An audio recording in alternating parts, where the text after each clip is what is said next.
I'm here. Okay. Chris Garrity, Here. Jim Garrison, I believe is absent. Elizabeth Gilbert, Here. Yomi Karuka, Gregory Larson, Here. Lorene Montero, Here.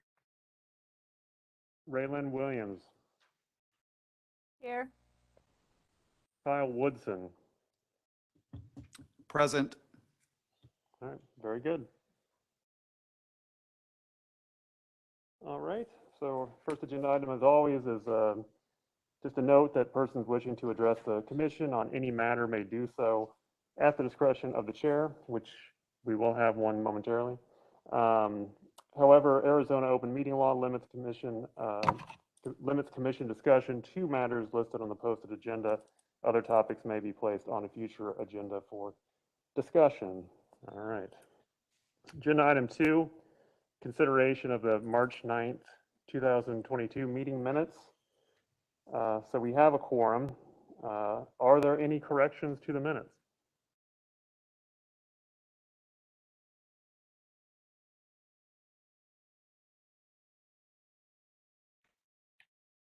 I do not have anything. Okay. Does anyone else have any comments or any corrections to the minutes? This is Commissioner Williams. I have one comment. On page 2, the first paragraph, I believe it's the 6th line. On the right, it says, and that HEP. I don't know if that's supposed to be he or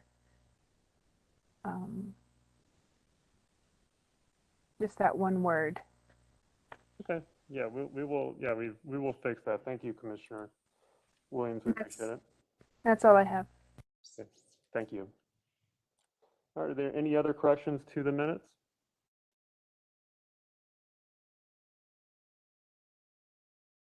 Okay, except for that one change, the minutes, and with that one change, I should say, the minutes stand approved.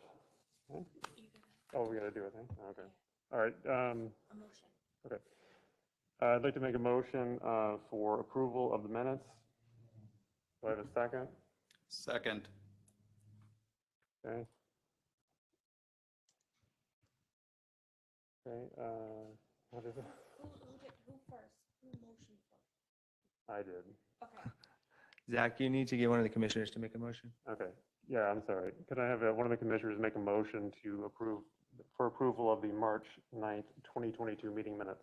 So move. And then, Do we have a second? I'll second. Okay. and now we'll go through and do the roll call and you do votes. Okay. Yes or no? Okay.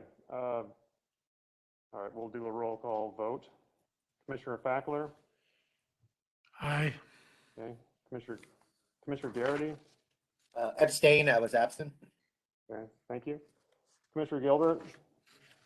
Aye. Commissioner Karuka? Commissioner Larson? Aye. Commissioner Montero? Aye. Commissioner Williams? Aye. Commissioner Woodson? Aye. Okay. The ayes have it. The minutes stand approved. Okay. Next item of business is a happy one, not that the others aren't, but this is the introduction of our new members. So we have 2 new members to the Historic Preservation Commission, Kiyomi Karuka and Dave Fackler. Would Commissioner Karuka and Commissioner Fackler like to introduce themselves a bit and tell us a little bit about themselves? Hi, I'm Kiyomi. I live in Tempe 85281 since 1980. Yeah, if you press that button on, yeah, the one where they're talking over one. No, over one. There, yeah. Oh, sorry about that. I live in 85281 since 1989, in Wilson Art and Garden. My house is supposed to be built around 1940, and I'm an architect. I've been practicing in Arizona maybe like 30 years, close to 30 years. And previously, I served Neighborhood Advisory Commission and Art and Culture Commission. And I just find it very rewarding to involved in the community. I even got a couple of friends, very good friends, through the Art Commission, and I just like to help if I can. Anything you would like to look at? Thank you. Thank you, Commissioner. Commissioner Fackler? This thing going. Dave Fackler. I like going by Dave, not David. My mother yelled at me saying David, so it's still stuck with me now, 74 years. So lived in Tempe for almost 45 years now. Came to work for the city of Tempe when I first came to Tempe in 78. Worked as a principal planner in design review, moved into redevelopment after that, and then moved up and took over the entire development services department, planning, building safety, housing, and redevelopment. At that time, it was 4 divisions. Was there until 2003 when I retired from the city. Figured out that retiring at 55 is way too young. So I started my own consulting firm and did essentially what I did for the city of Tempe for other small towns and cities throughout Arizona, California, and Nevada. And then shut the firm down in 2019, just before COVID. So must have been a little bit of wisdom on my part. I currently also sit on the Joint Review Commission, ASU City of Tempe Joint Review Commission as an alternate. So I look forward to being a full-time member on HPC. Obviously, in the 26 years I worked for the city, I had a lot of background in the city's redevelopment, historic preservation. Created 4 of the 5 redevelopment districts were created under my watch, and then the continuation of the downtown also. So I look forward, got a wealth of knowledge and experience. My primary background is architecture and planning, specializing in redevelopment, but I also have an engineering background as well. So welcome aboard to me. Thank you.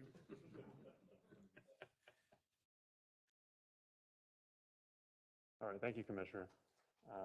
Welcome to you both. And in the interest of time, we won't have the other commissioners introduce themselves, but I'm sure those who are present will be happy to tell you more about themselves. And those who are virtual will hopefully drop you a line to talk to you a bit.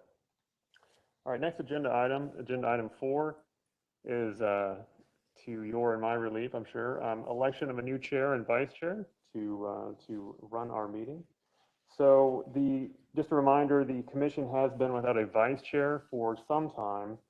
And since the last meeting, Chair Buss has rotated off of the committee. So it is vital that we do select a new chair and vice chair right now. So I invite the commissioners to make their nominations now. Please note that self-nominations are allowed as well.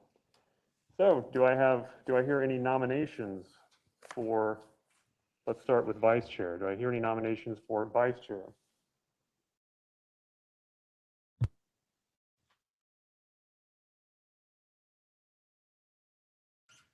I'll nominate myself. I just don't want to be chairman.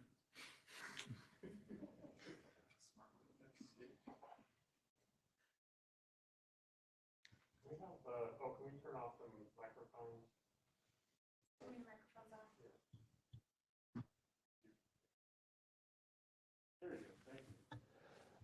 Okay, very good. Do I hear any other nominations for vice chair besides Commissioner Fackler? Thank you, sir.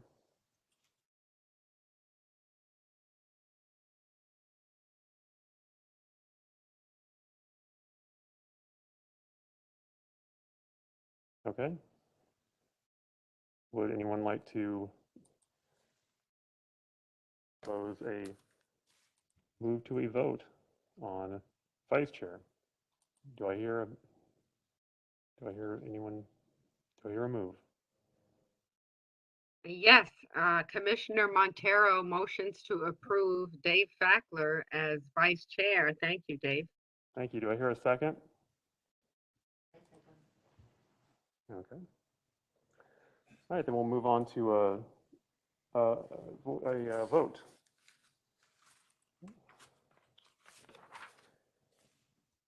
Okay, so this is a motion to elect Dave Fackler vice chair. Commissioner Fackler, Yay. I would be surprised otherwise. Commissioner Garrity, Yay. Commissioner Gilbert, Yes. Commissioner Karuka, Yes. Commissioner Larson, Aye. Commissioner Montero, Aye. Commissioner Williams, Aye. Commissioner Woodson. Aye. Okay, the ayes have it. Congratulations, Commissioner Fackler, now Vice Chair Fackler. Okay, now do I hear any nominations for Chair of the Historic Preservation Commission? Again, self-nominations are allowed, if not encouraged. So.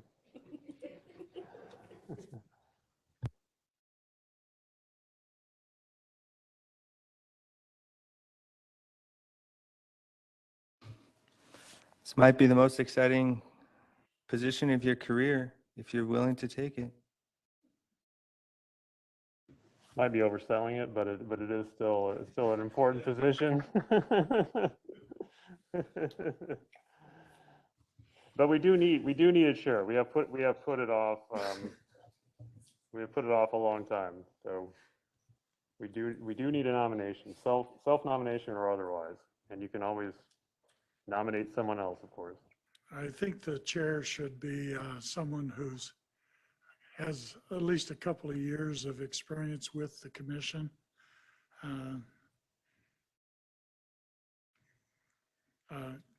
Commissioner Woodson is the only one that's close to me, so I nominate Kyle Woodson for chair. Okay, thank you for that nomination. Commissioner Fackler, do we have any other nominations? I hear a nomination for Commissioner Woodson as chair. Do I hear any other nominations for chair? I will add that I've been on the commission for 6 months, so we'll put that caveat in there. So you're not adding your name to the mix then? Okay. Okay. That would be a negative. I don't know if he said that. One last call for, are there any additional nominations? I would like to nominate Commissioner Montero for the position of chair. Okay, so noted. Thank you. No.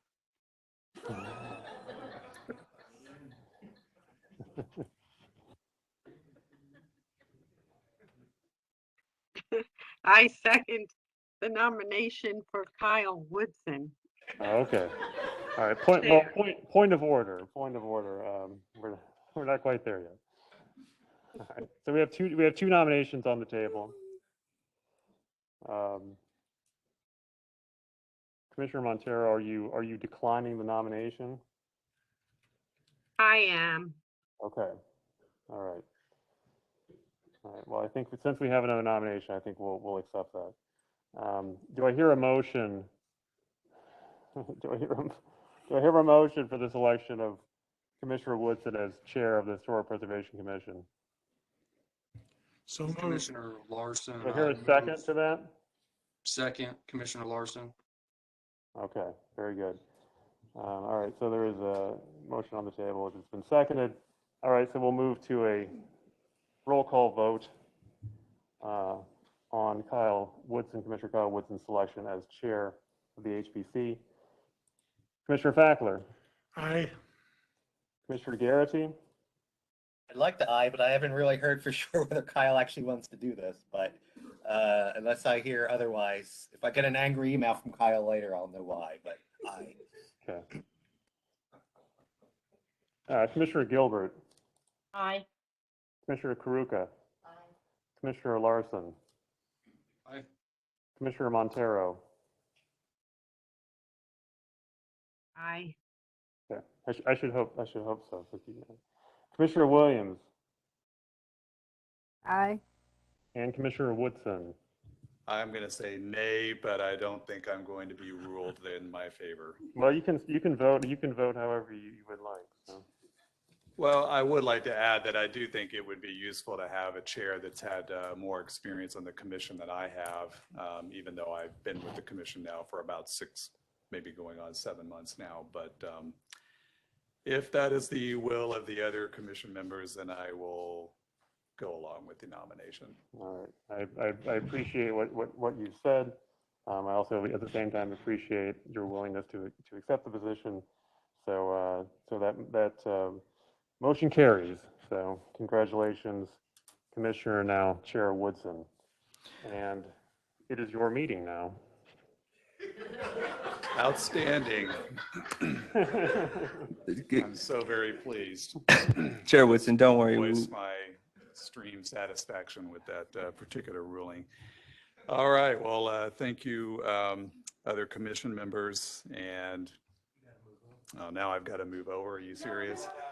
Well, just leave me here for now, because I'm all set up now. So right. That'll be his rightful place in the future. Okay, so moving on with the agenda. Let me pull up my other items here. So moving on to agenda item number 5, selection of technical advisory group representatives. And the memo that we have before us is from the Tempe Tomorrow General Plan 2050. Request to nominate representatives to the technical advisory group of Tempe Tomorrow General Plan 2050, which will be a high-level policy document for the city to guide development for the time horizon 2023 to 2050. And I'm not sure, are we showing the memo on I'd be happy to yeah, if you describe it a don't little mind bit presenting more. the details, thank you. Absolutely. Yeah, so, and again, much of this is just cold. I think all of it's cold from the memo that the commissioners received from me on Friday, or received from Brittany on Friday. The technical advisory group is a group of representatives from Tempe's relevant boards and commissions, local partner organizations, and city staff. And their role is to provide guidance, technical guidance, support, and assistance in the preparation of Tempe's General Plan 2050.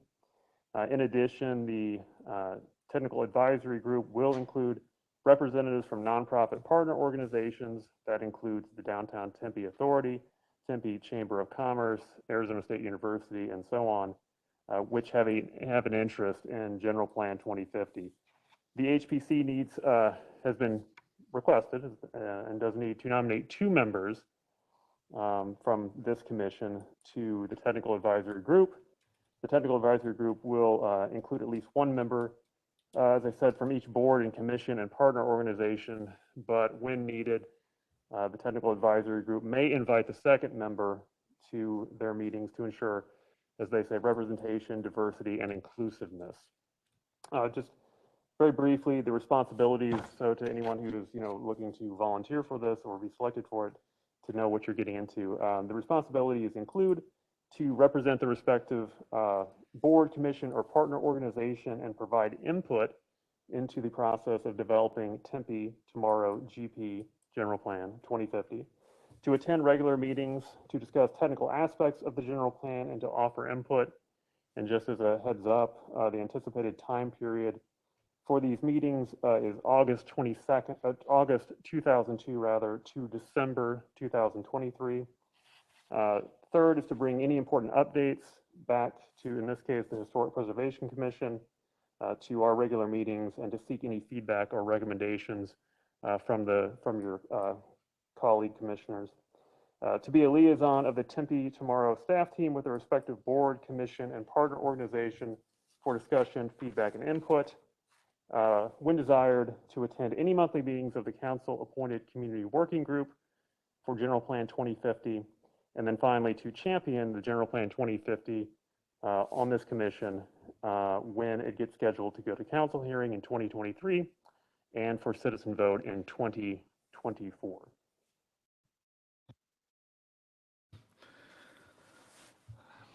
Chair Woodson, can I add a little bit to what Zach said? Yes, please.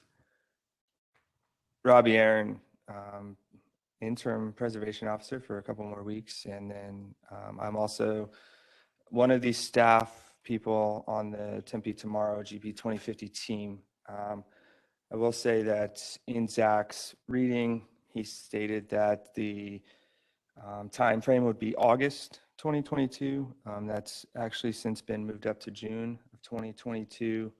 The technical advisory group for the initial couple months will be meeting every other week to kind of kick off the process and get through a lot of things that we need to get through prior to starting our full-on public process. Upon that time, the meetings will be less. They won't happen as frequently as every other week, maybe once a month or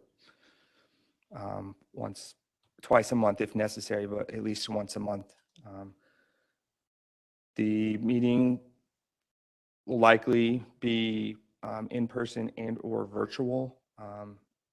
That way to accommodate the most amount of people, as we will have a lot of people. If you do choose to come in person, it will be likely at the Don Casano room, which is at the Transportation Center on 5th and Forest. And then I think Zach laid out well the responsibilities and the expectations of the group. It will be, I think, a good experience for anybody who's willing and wanting to participate, to have a say in what Tempe looks like now and well into the future.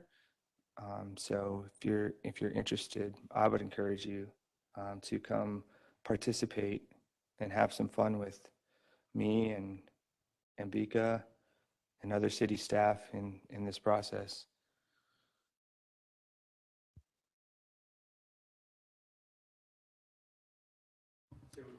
We have a question in the audience, yes?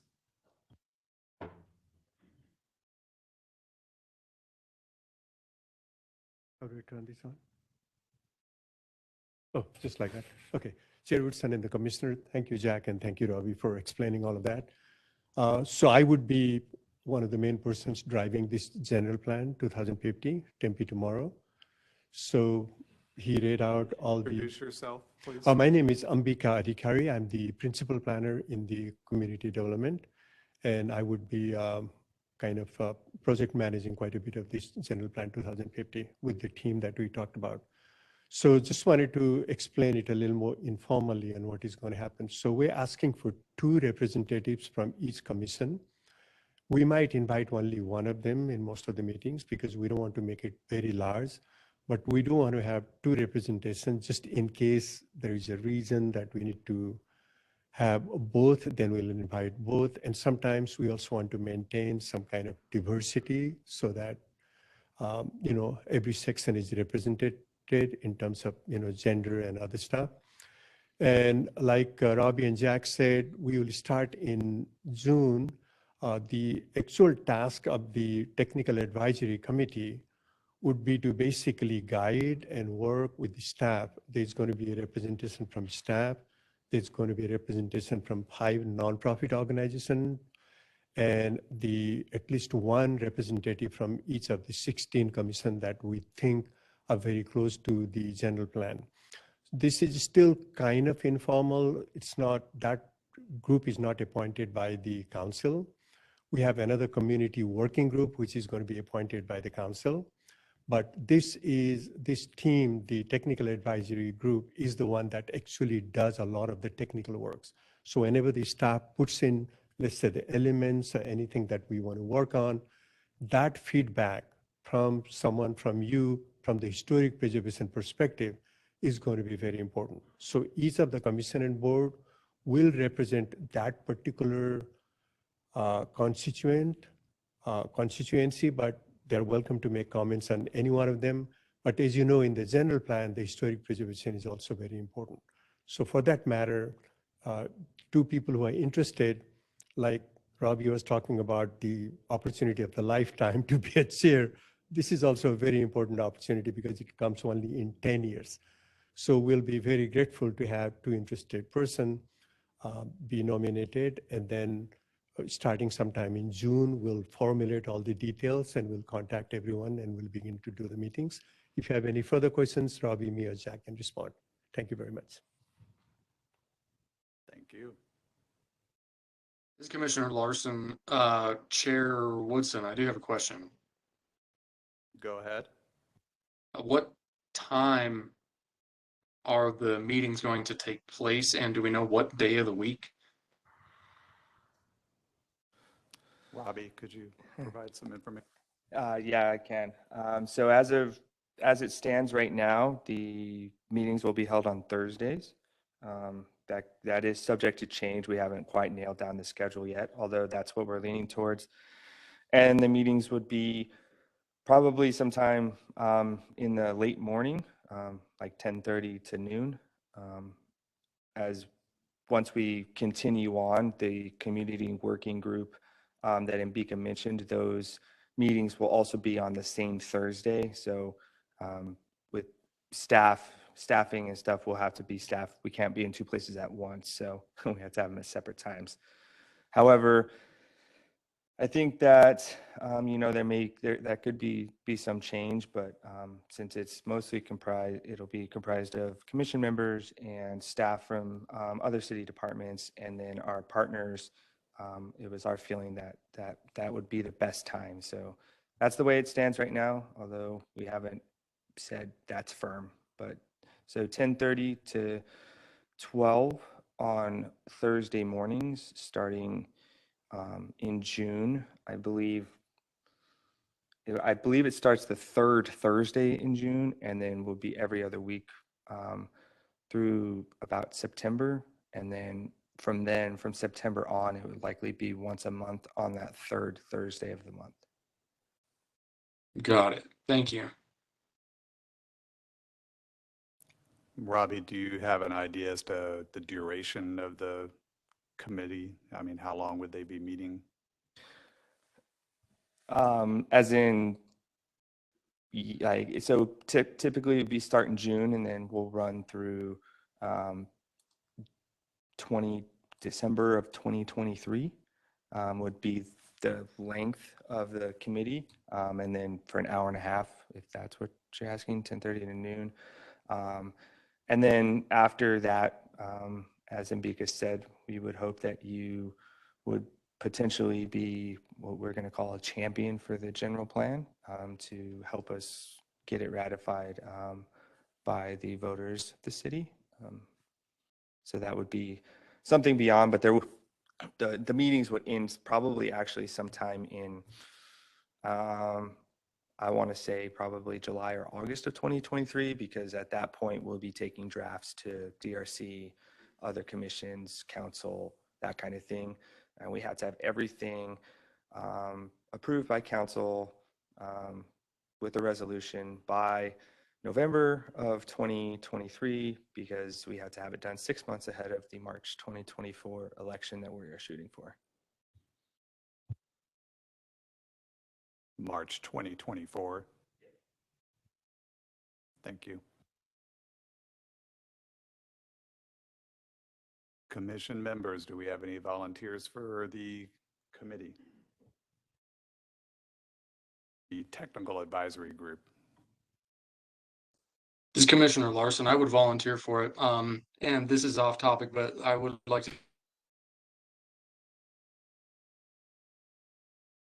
I will be departing the meeting at about that time. I hope not to be causing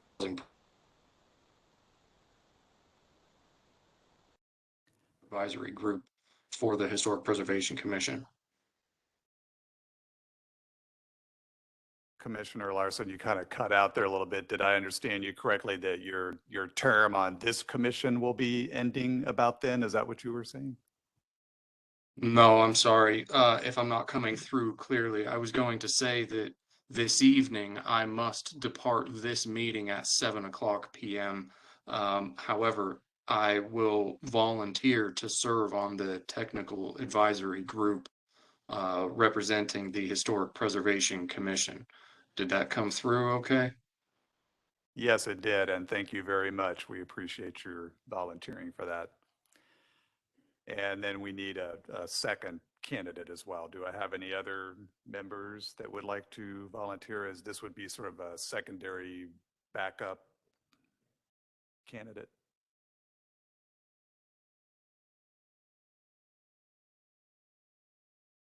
Hearing none other, I'll volunteer to be the second. And in his first commission meeting, he has now volunteered both for vice chair and to be a member of this technical advisory group. Thank you very much. We appreciate your volunteering.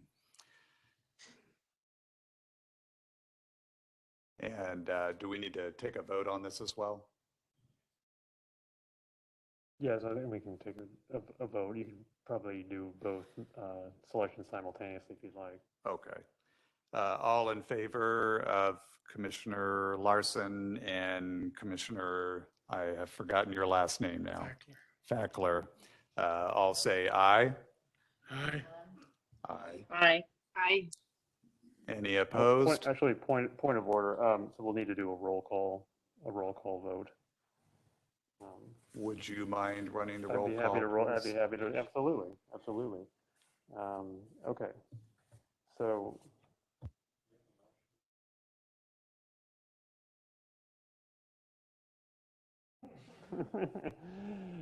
Do I hear a motion for the selection of Mr. Fackler and who else did we have? I'm sorry. Larson. And Commissioner Larson as well for selection So move. to the technical advisory group. So move. Okay. Do I hear a second? Second.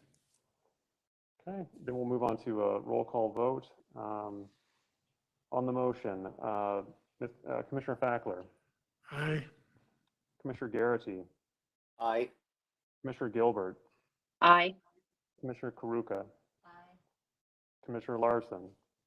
Aye. Commissioner Montero. Aye. Commissioner Williams. Aye. Commissioner Woodson. Aye. Okay, the motion carries. Congratulations to the TAG. Indeed, thank you very much. And we'll look forward to hearing more about that as the June time period approaches. Very well. Moving on to agenda item number 6, update on the Butler Gray House. Yes, and we have an update from Mr. Ryan Levake, who is Deputy Director of Planning in Tempe's Community Development Department. So he's been providing the commission with periodic updates, and he has another one for us this evening. Thank you, Chair, members of the Historic Preservation Commission. Ryan Levake, Deputy Director. Providing an update on the Butler Gray House item. And for the new commissioners, I'll give a quick background as to how this item was brought up. Back in November last year, we received a demolition permit request for the historic designated property at 1220 South Mill Avenue, known as the Butler Gray House.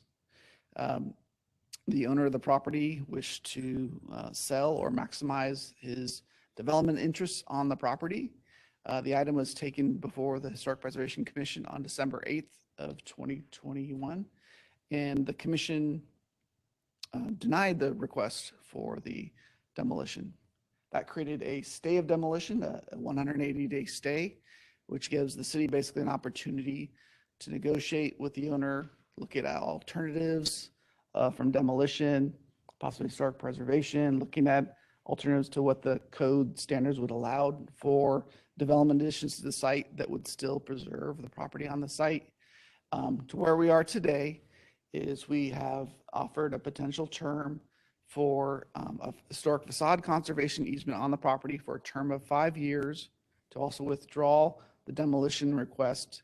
And upon doing so, the applicant or the property owner is requesting to receive a lot split of the property to allow them to build a separate property on the back rear of the alley. It's an R2 zone property, so the existing property does allow 2 units on the site, and then would preserve the property, the front portion that has the Butler Gray House. It also requests that the historic overlay designation on the rear of the property also be removed so that it's not subject to any historic review of any new construction on the rear of the property. The historic designation would still remain on the front property. We're looking to schedule this item that requires city council to execute this request. We have to get it approved by resolution.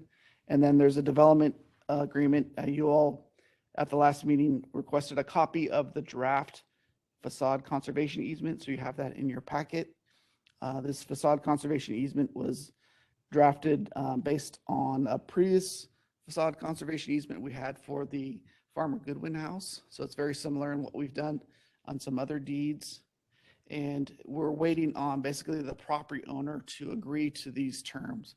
We basically need them to sign this so that we can have city council act on the resolution. If we don't get a signature authorization from the property owner, then we're going to have to pull it from the agenda until we can get a date where they're willing to sign this agreement. As you all know, or some of you may know, the property owner has put the property up for sale. I think he's asking a value of $950,000, I believe, for the property. Originally purchased, I think, $450,000, $475,000 was the original sale price a couple of years ago. Yeah, it was 420,000 in 2018, I believe. Okay, yes. So at this time, he is weighing his options, but we're at a point right now where, okay, it's time to decide. Do you want to move forward in the agreements we've discussed in good faith, or does he still just want to sell the property and move on? It's possible that he may still not demolish the site and the site might get sold to someone else, but we still have this offer on the table to have a 5-year facade conservation easement. With that, I'd look for any comments on the draft facade conservation easement that I provided you all tonight. I'd be happy to answer any other questions you may have as well on the topic. Thank you.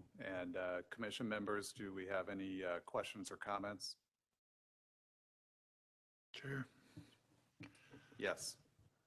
Ryan, you said that the negotiations right now are anticipating a lot split with the rear of the property going into new development, not subject to historic preservation. I didn't see anything in this easement that speaks to that. Yeah. My question would be, what protections will the Butler house have from the construction on the new? I mean, is there anything that is going to say that construction on that new lot has to be reasonable and compatible with the Butler house, or at least sympathetic to it? Yeah. Good points, good questions. So it does refer to terms and conditions, and basically the resolution it has the material value for the property owner as a result of them signing the conservation unit. So within the resolution, we've identified the city processing the application, city waiving the required fees for zoning map amendment and the subdivision plat lot split. The property owner has already contemplated a certain size house, certain size lot size, I think 3,800 square feet. We recognize there's likely to be a setback variance to address what is the new rear of the lot, because now the property faces the alley. So there would be now treated as a front lot line. So you'd have to get relief from that setback. But the property owner is basically contemplating a potential 2-story home on that a single-family dwelling lot on that property site. It'll meet all the other setbacks of the district, lot coverage as well. And I don't believe that at this point in time, it's likely that it'll be sold to a future owner and probably not developed by the current property owner at this time. He's retired now. He's looking to sell the property and move on from it. Thank you. Ryan, if I can add to that, as Ryan stated, he's currently proposing a two-story addition. The two-story addition on a single-family use, Ryan, would require a use permit as well. Correct? Not in the new lot configuration. It would not. Okay. But likely there'll be a process. The zoning map amendment for the historic designation overlay would likely probably identify more details to that plan, because we'll have to conduct a neighborhood meeting, public hearings on that designation change for the portion of the site. We will have public involvement as well with the process. So that's still required of us to do that. And that would for sure come back to the Historic Preservation Commission for a recommendation to remove the H overlay from the rear half of that property. And per our ordinance for a rezone as that, they would have to provide us with plans and things that show what they plan to do. That's the requirement for a rezoning, which that would be. Thank you. Additional question, would the easement stay with the property regardless of whether this current owner sells? That is correct. It would run with the land for the 5-year term. And 5 likely years. if we do get executed agreement by the property owner and approval by mayor and city council, that term will likely run from June 1 till 5 years from that date. So the current stay of demolition is June 8th, I believe. And so we're looking to overlap that time period so that we basically exhaust and remove, basically withdraw the demolition permit. Thank you. So just out of curiosity, then at the end of that term, how would that easement come up for renewal? Would that come from the city or the commission, or would it be the owner that would bring that, the presumably next owner? How would that get renewed? It would automatically term out. So whether or not we need to execute a new agreement to just officially terminate it, but it does have an expiration date to it. So then at that time, and we hope we've got a new property owner that's interested in preserving and maintaining the historic integrity of the property. This is Commissioner Montero. Why can't we get a perpetual easement instead of a 5-year easement? Good question. We did offer up and ask for that opportunity for a perpetual long-term historic facade easement. The owner is asking considerable amount of value and compensation for that. I think even to get to 10 or even 20 years, he was asking hundreds of thousands of dollars, which we were not at liberty to consider at this time. And this requires his signature, correct? It does, yes. Okay. Any other questions or comments? This is Commissioner Larson. I do have a couple comments. It was the proposed facade easement prepared specifically for the Butler house, or is this just a sample of a prior facade easement that has been used with a different property elsewhere? A good question. Yeah, the original template form was from a prior facade easement, but we looked through it, reviewed it, made some edits, changes, and actually currently right now going through legal review for the final document version that'll need to go up to council by this next week, Friday. Okay, I have a couple follow-up comments, and I'm going to start from the top going down. On page 2, section 2.1, can you hear me okay? Am I coming through okay? Yes. All right, so section 2.1, this first sentence, I can't quite tell what it says. but it refers to a request for reimbursement from the city. And there's no other mention of reimbursement in the easement. So I would make note of that. And if you have any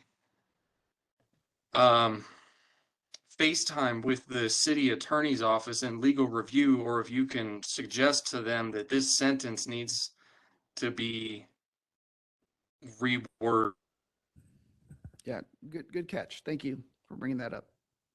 because it's documentation of the exterior condition.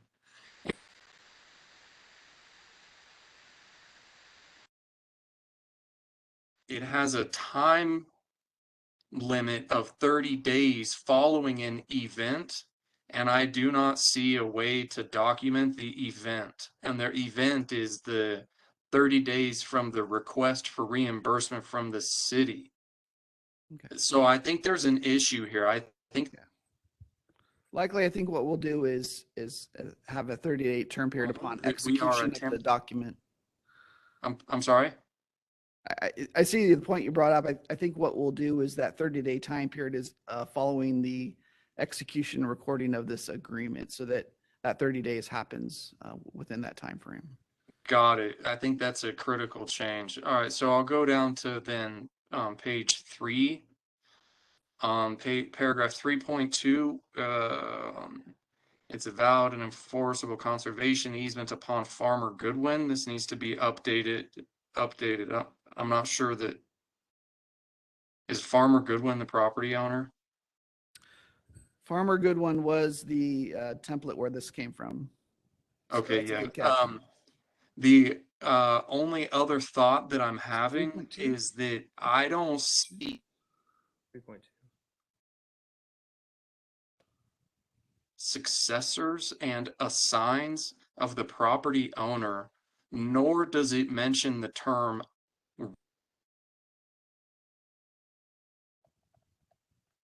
owners.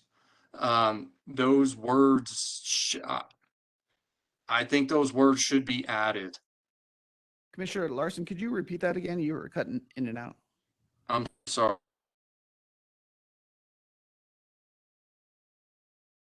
We can't hear you right now.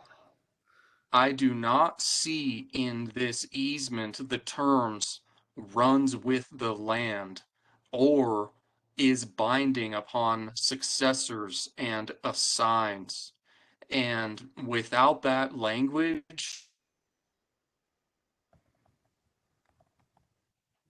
terms are critical and they must be added. And I think that they should be added in section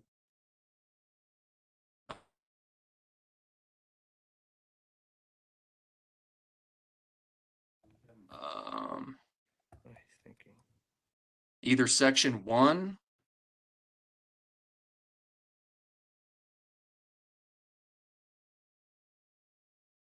probably section 1. Okay. I think that's the most appropriate place for that language. It needs to say this runs with the land. It binds successors and assigns.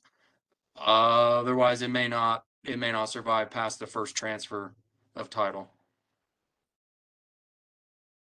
Okay. So what I heard from you was the document needs to be binding on the property, to run with the land, and to be signed to successors and interest. Should be added in section 1. It needs to bind successors in interest and assigns. Let me see if I can I write this in the comment box? Maybe Yes, sir. that's the best way to do this. Please do. Thank you. You can also mark that up and email it to one of us. That might be even better. Okay, maybe that would be better. I'm happy to do that too.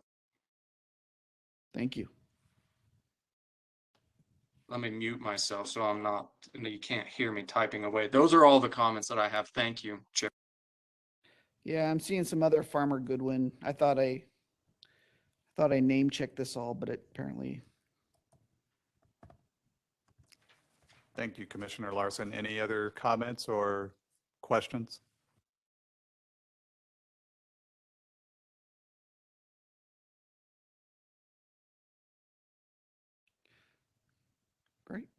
Very well. Okay, thank you for the comments and feedback. I appreciate it. And I'll let you know if anything changes or if we have I'll let our historic preservation officer know if we actually have a signed agreement. That's And just a our couple goal of at this quick time. follow-ups. So will we see another draft of this, or are you going to move forward to make those changes and then go back to the homeowner? We need to move forward because we're currently in agenda report review. So the clerk has a deadline to set agendas. We likely will have this item on there. We'll be waiting for the applicant or the property owner to sign an agreement. Again, like I said, we're finalizing the legal review. And so once we clear that, we can send it to the property owner. If we don't get a signed agreement, based on the city attorney's office position, is we need to have this agreement signed before we can have mayor and council vote on the resolution. So if we don't get that, we'll have to pull the item from the council meeting date of it. And we're looking to have it scheduled for the April 28th regular council meeting. Very well. And then can we just get another update on this, I guess, Yes. as this moves forward? Definitely. Great. Okay, thank you. Thank you. And do we need to vote on this?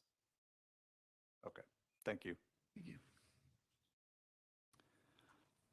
Okay, next agenda item, moving to number 7, request for certificate of appropriateness of the landscape plan for the Ash Avenue Bridge abutment approach.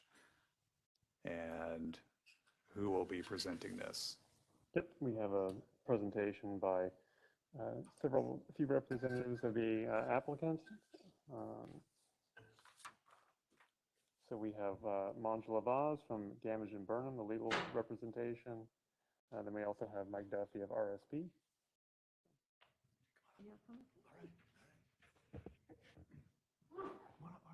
Come, Mark. What you can do all talking.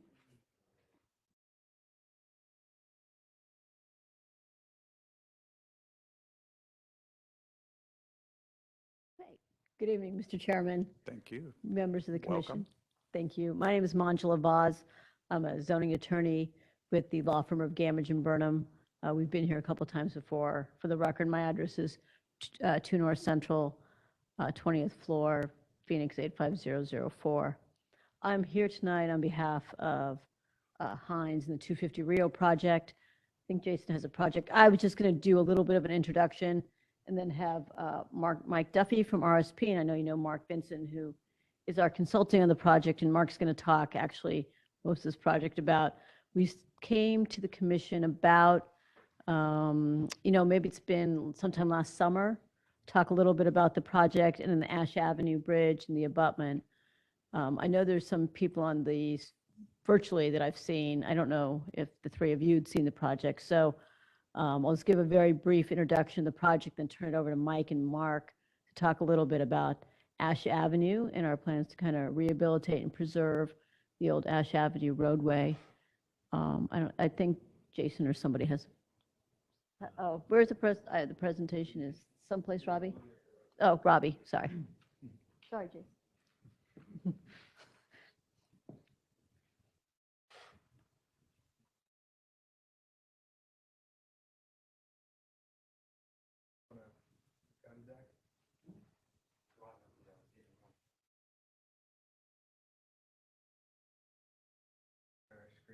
Perfect.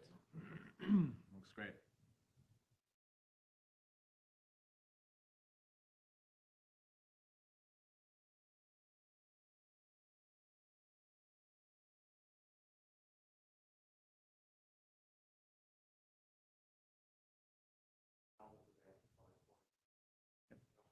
Okay. Could you do full screen as well? If you do the upper right, Yeah, you that should would be be able to up, just down a little bit. If you click out of there, can I do the screen too? Oh, no, I can't. No. No. If you click out of there, it'll just be just below your mouse. There was, yep, to the right, just a little bit. There's the double arrow. There you go. Perfect. There Thank you so go. much. Okay. As I mentioned, we're here on behalf of 250 Rio. Zach, if you could just go to the next screen. So some of you, I think, are familiar. I think probably whether you know this is the Penny Saver site, if you've been here a long time, or the site, it's, okay. Okay, no problem. So the site here, as you can see, is the rectangle is just north of Rio Salado to the west of Tempe Beach Park, which will show you where the ball fields are, and then east of kind of the Ash Avenue has the realignment, which will be the Ash Avenue realignment is to its west. So you can see the site here. Next slide, Zach, please. Okay, thank you. So the realignment is part of a larger project that we've been talking to both this commission and to the city about for several years. The plan is to build a office building. It'll be a modern development. The first part of that is to talk about the preservation and rehabilitation of the historic Ash Avenue roadbed. And we've spent a lot of time working with the roadbed because, as you'll see, the roadbed becomes kind of a front door to the building.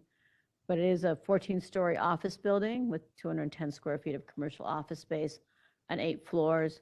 We have 4,000 square feet of commercial flex space, 500 square feet of commercial office space, and a 6-level parking garage.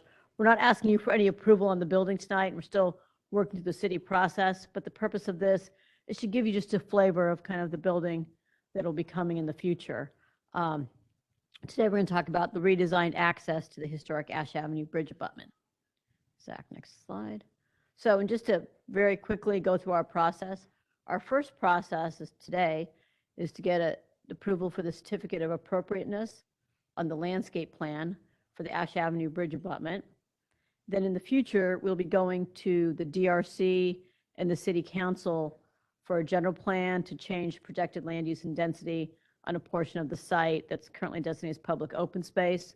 We have a zoning map amendment to change the site from GID and RSOD and TOD to CC, which is City Center, which is what all the projects in downtown are zoned. We'll do a PAD and a DPR for the site-specific development standards and design approval. Again, just wanted to give you a sense of our process and not intending that any of you understand all of those words, but today we're here to do the first thing, which is certificate of appropriateness. Next slide. So I think I'm going to turn it over to Mark, who's going to talk a little bit about the Ash Avenue Bridge and kind of where we're going. Thank you, Modula. And greetings, members of the Commission, Preservation Office staff. It's an honor to come before you this evening. There's no need for excessive verbosity on my part, though, due to the thoroughness and excellence of the staff report, which I believe you all have before you. So I only hope to add a bit of background and context pertinent to your deliberations this evening. To that end, I'll be referring to some notes as we proceed, just to keep myself on track. But here in the images that you're looking at, we see on the left the north end of the 1913 Tempe concrete arch highway bridge, also known as the Ash Avenue Bridge. And on the right, a detail of the cobblestone bleachers of Tempe Beach Stadium, which were constructed along the east embankment, east face of the embankment along the south end of the approach to the bridge. And that was done between 1934 and 1936. Let's see, I think we can go to the next slide, please. Okay, this view on the left shows the entire bridge from the north side. And you can see the approach coming in from the north side, which actually comes down to the bridge. And then by the time we get to the south side, we get to the approach and the roadbed that we're dealing with tonight.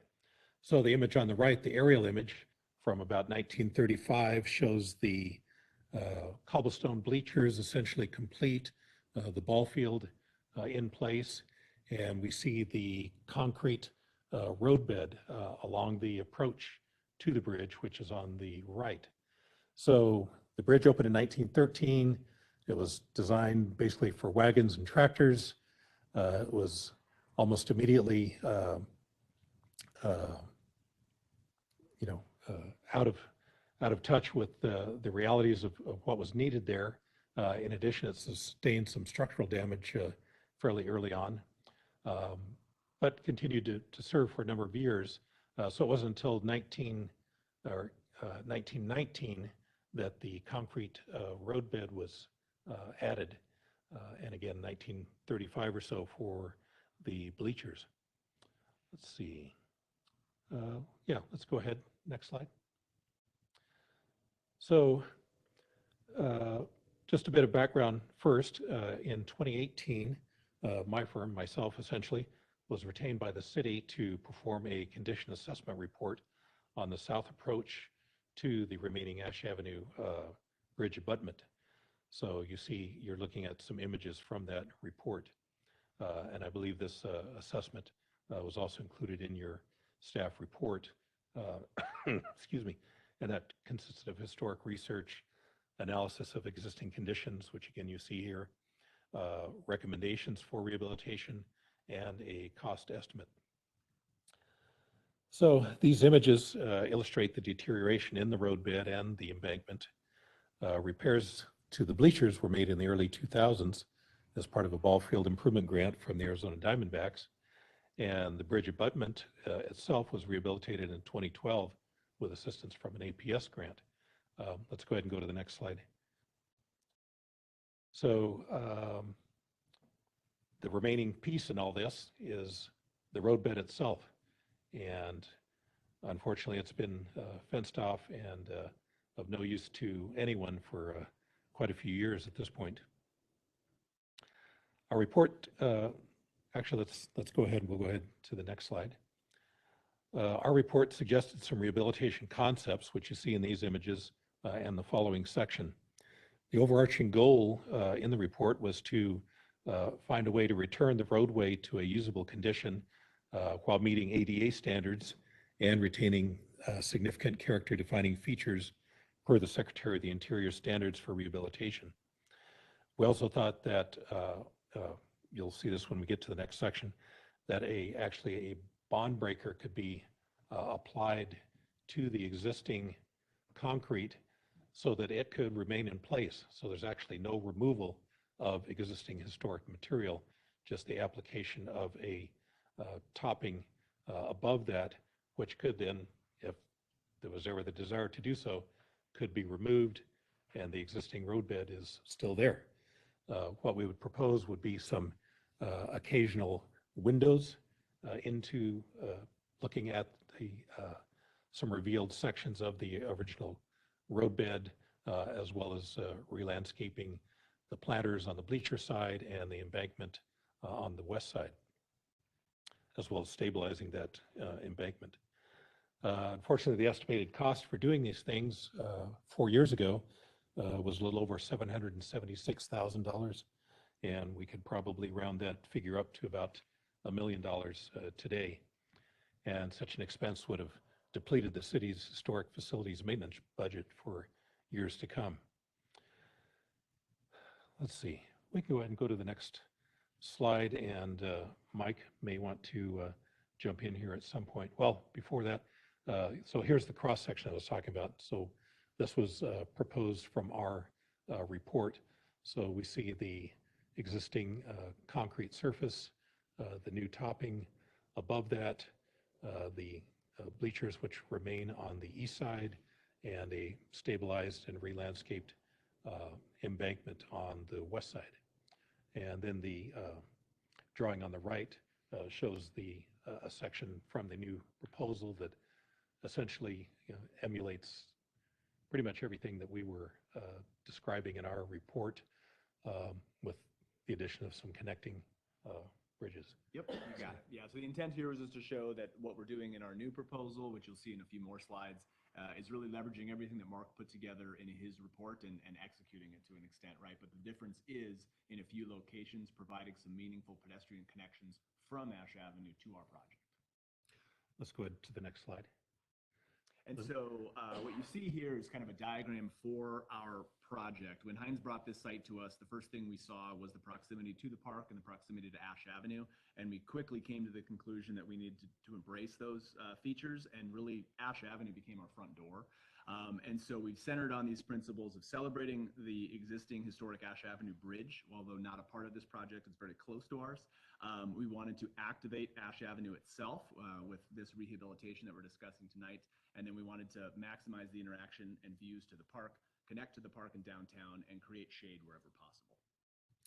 And I would just add that over the years, as Commissioner Fackler could attest, excuse me, Vice Chair Fackler could attest, there have been a number of development concepts and proposals for this site.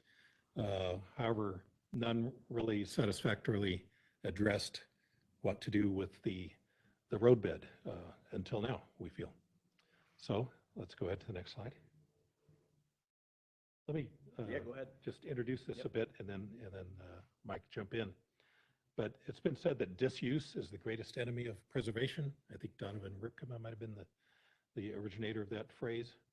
And this property, the roadbed, has been disused for 90 years now. The proposal before you this evening seeks to reverse this cycle of deterioration by rehabilitating the roadway and integrating its access with that of the new project. When the current development team first approached the city, they were provided with a copy of our assessment report. And at that time, I was asked to advise them regarding the rehabilitation. And I just wanted to say that in some of the earliest concepts and discussion, there were ideas going around, maybe portions of the new building overhang the historic roadway, ground level building frontage and pedestrian plaza kind of become one with the roadbed, and patterning that is happening on the new project extends over into the topping on the historic roadbed. My advice was to, one, pull the building and any overhanging components back so that the airspace above the roadway was unimpeded. Second, pull the ground level frontage and pedestrian plaza areas back sufficiently to retain the west facing embankment, albeit in a stabilized and re-landscaped fashion. And three, simplify any patterns in the new roadway topping, removing any materials which had never been there historically, while maintaining a continuity of materials from historic to new, and making it compatible yet distinct both from the new development and the historic roadway, so that it will always be obvious what is the new topping, what is the historic roadway. So, Mike, did you want to jump in here? Just to chime in with a quick overview, what you see here, obviously centered in the project, is the main office building footprint. And then on the right-hand side, we've got a pocket park that sort of draws you into the site itself. And then as you transverse the roadbed itself from right to left, we'll be walking along a landscaped area, which is the embankment. You see one connection there sort of midway to some of the outdoor commercial space. And then as you go further north, front to the left on this page, you elevate up, and then actually there's a connector at an upper lobby level next to what we're kind of calling the grand stair, and a reconfigured ADA accessible ramp to the Ash Avenue Bridge abutment at the north. Next slide. So what I would like to say is that happily my advice was heeded. The development team has done essentially everything that I recommended, so it makes me feel good. And I feel that there's now a win-win scenario in which the new development gains the enhancements that Mike is talking about, at a better pedestrian experience and a better experience for the occupants of the building overall, as well as the citizens of Tempe now being able to access the roadbed and on up to the abutment, which is now forms sort of an overlook at Tempe Town Lake, and improved access to the bleachers and Tempe Beach Park. So again, a win-win scenario, and there's the possibility that there could be a Veterans Memorial project somewhere in the future. That's not part of this project, but this would also provide enhanced access for that. So, and the other big win is that the city does not have to deplete their maintenance budget for their historic facilities, so they can continue to maintain the Eisendrath House, the Peterson House, the Hayden House, and other structures. So with that, I'm going to turn it back over to Mike to wrap up, and we're happy to answer any questions that you may have. We certainly will appreciate your input and hope that you concur with the recommendation from the staff report and approve a certificate of appropriateness for this project. Mike, anything else? No, I think, Mark, you covered just about everything there. If you click to the next slide, we do have a couple of more here. Some Ash Avenue roadbed sections. So moving from the right to the left, You see a section at the south, a section at the midpoint with one of our connectors, and then on the left-hand side, a section where we connect to our upper lobby. And then what you'll see on the two right sections, those landscaped berms, as the roadbed elevates, moving from the south to the north. And then I think our last slide, if you go one further, is a conceptual sketch that shows the roadbed in the foreground, Tempe Beach Park and the bleachers on the right-hand side of the image, and our building on the left-hand side. And in the immediate foreground, you see some of those cutouts in which we're proposing sort of view windows into the historic paving elements, so that the topping kind of has these cutout sections that you can see some of that historic paving material. And you also see that landscaped embankment. embankment Yep. along the west side. Yep. I believe that is all. But yes, we'll answer any questions if there are any. Okay, thank you. This is Commissioner Montero. Go ahead, Hi. Commissioner. I have a question. Yeah, I'm an archaeologist, so of course I'm wondering about archaeological mitigation for the project. You know, knowing that there was significant archaeology found at 100 South Mill and, you know, probably extends to the west. Will this involve archaeological monitoring for the ground disturbance that will have to be done? I think that's going to be important. Yes, Commissioner Montero, we will have Logan Simpson, who was involved, I think you know, at 100 Mill will also, we will have the same type of process occurring here, where we're talking to the city, and they've obviously will condition as we move forward the same type of archaeological monitoring on this site, and we've had long, extensive discussions about that. But we are set up to do all of that, and we understand the issues related. Okay. We might find some in the park as we get closer to the riverbed. Okay, that's good to hear. I have another question. You know, it's sort of related, but there's been so many different projects here along the river that, you know, large buildings and impacts to the view shed. My understanding was that there was going to be some type of ethnographic study of the butte, and I'm just wondering what the status is for that and whether that's being considered in this design at all. You know, because the butte is to the east, and, you know, there could be impacts to alignments and, you know, impacts to the archaeology on the butte. The short answer is we are looking into that. We don't have anything prepared to review this evening, but we understand the concern and we are looking into it. Okay. Thank you, Commissioner Montero. Did you have any other questions at this time? Yes. I don't. Oh, sorry. Actually, I wanted to see if Commissioner Montero had any other comments first, and then I'll open it up. I don't have other questions, but I would like to recommend that maybe some kind of site visit with the commission to this area might be a good idea. It's a little hard to visualize how this is all going to come together. That might be a good idea. And before I open it up to further questions, I would like just to get a backup and get a little bit more perspective on where this project, the 250 Rio project, is that what this is related? This is that part of that project.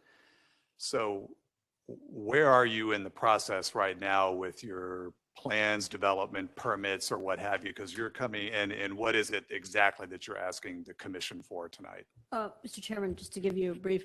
So we've been working with the city for about a year and a half. We're currently kind of in the middle, starting at the beginning with you of the hearing process. We had come to the HPC last year to kind of give them a briefing on this project. So at that time with Chair Buss and some of the other commission members, understand you all, we have many new commission members today, but we have reviewed this with the commission once. We're happy to take everybody certainly happy to go on it, kind of go down the path and show you where we are.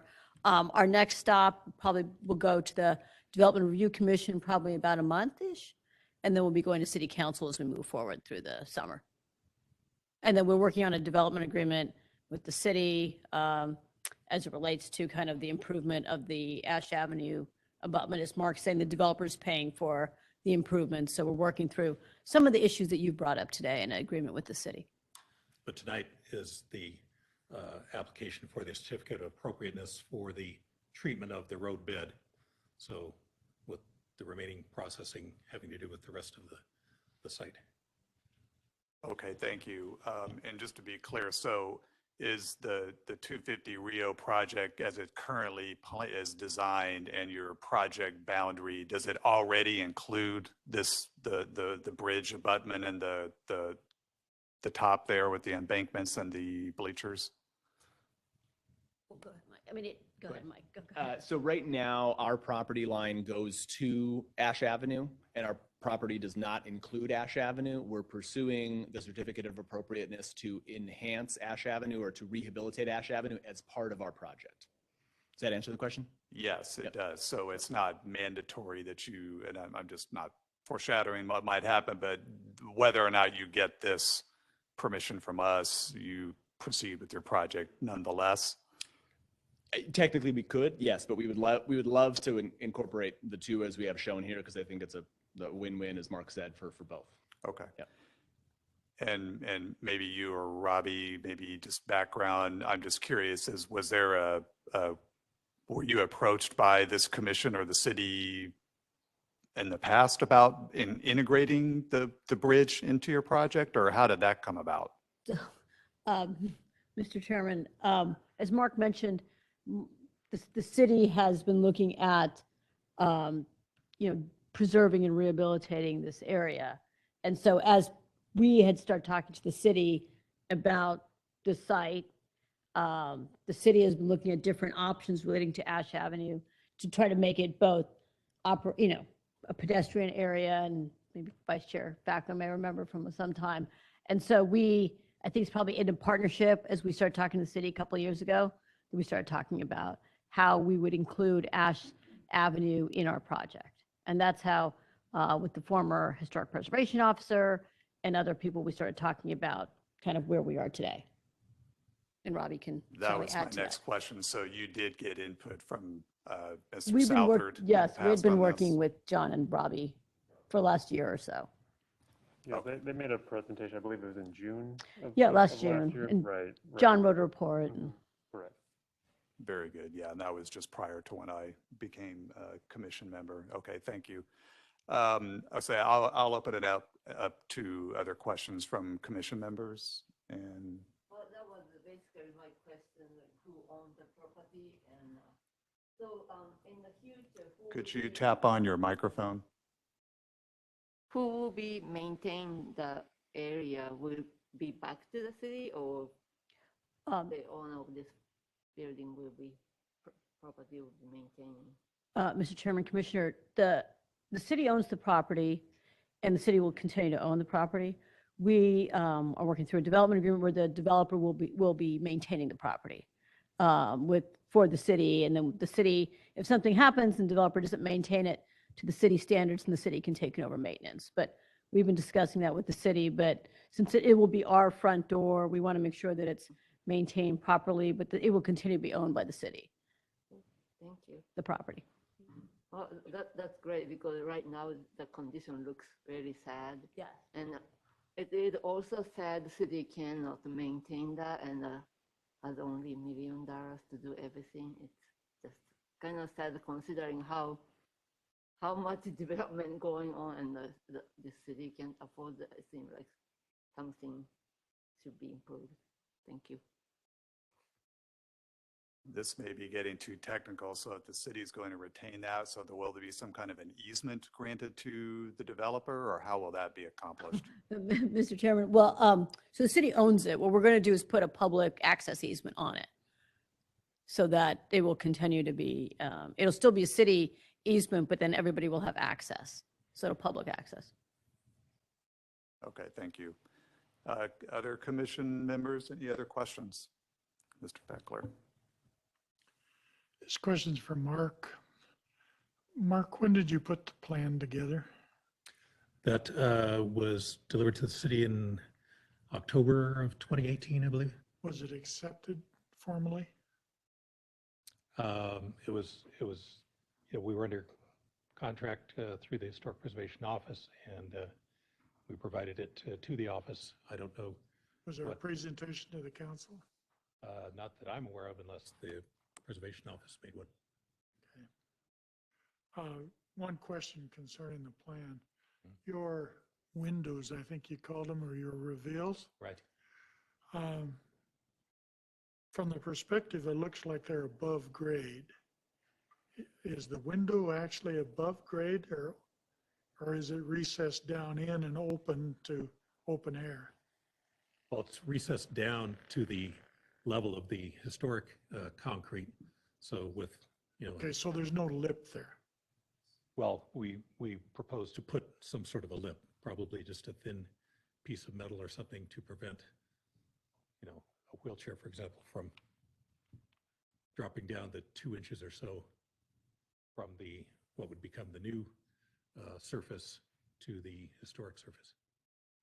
I understand what you're saying. What concerns me is mid-August thunderstorm dumping down 3 inches of water and those essentially becoming reservoirs that would then leach into the historic property below. When you said window, I was almost of the hopes that there would be some surface that was transparent so you could see the historic materials below, but it would be protected from becoming a watershed. That could certainly be explored. One of the reasons that these windows, so to speak, and we haven't specified the exact location and number, but they were all located adjacent to the edge of the roadway. They could just easily be on the west side as on the east side, so that there would be an opportunity to provide some sort of drainage provision.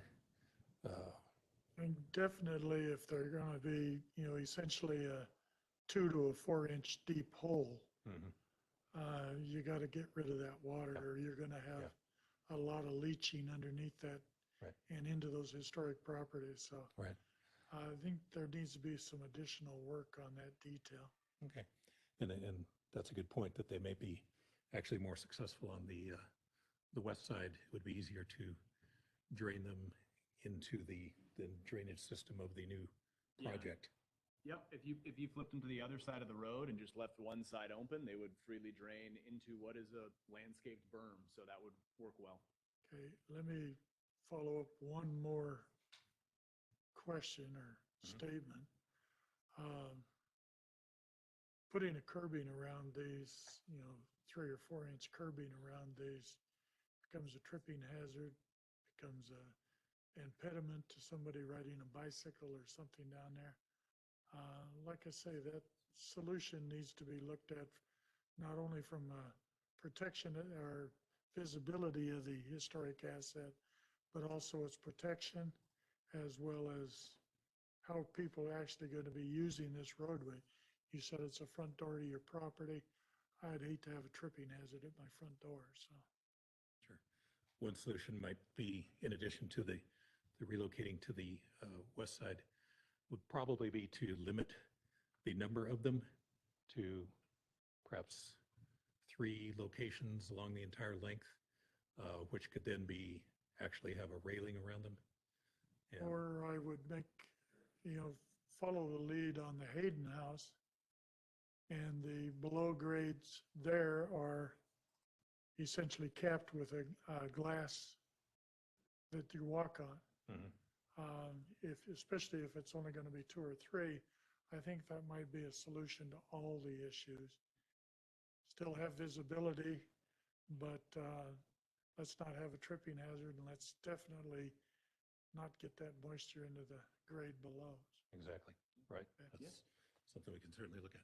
So I would take it that, and those are very good points. So I take it at some point, assuming that this moves forward, we would get to see, when you actually get closer to implementing this, we'd get another round of this to take a look at what your final plans are with this.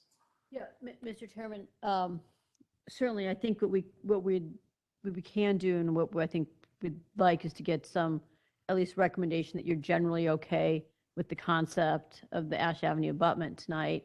And then as we move forward to the Development Review Commission, who kind of is a little bit more about site design, we can make, if either you or the vice chair would like to make a motion that includes some of the vice chair's comments, we'll add that to the DRC condition. And then we can go there, and then we're happy to come back and show, if they agree, then, because they're kind of in charge of site planning, then we're happy to come back and come to your next meeting or the future meeting and show you the changes that we've made. And obviously also happy to keep coming back. And we're happy to take you there, but we're happy to come back and show you other sketches, you know, as this continues to develop, and or you can tell us to work with Zach, whatever, and Robbie, whatever works for you. But we're certainly happy to come back and kind of move forward. Thank you. Before I keep talking, commission members, anybody else have any other questions or comments?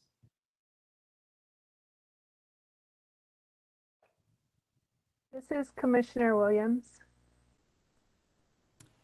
Go ahead, Commissioner. So I have a comment. The Hines RSP Architects is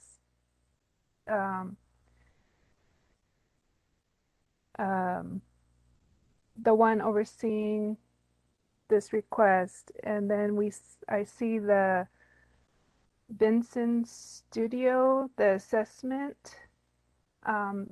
Did Hines RSP Architects, are you guys going to using the assessment for this project?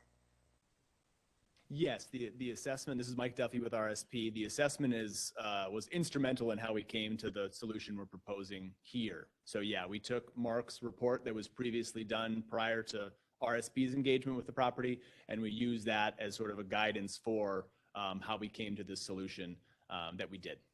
And we've had numerous conversations with Mark throughout the process as well to get his guidance and background on the property.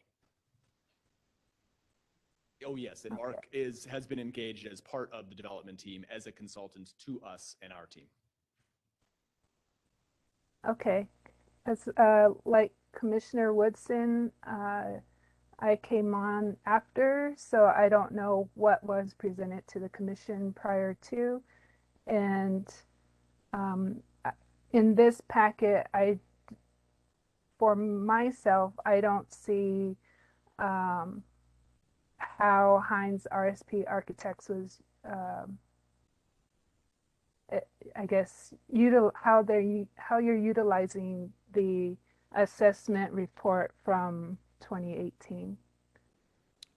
I'd be happy to jump through a couple of slides real quick again and try to clarify that.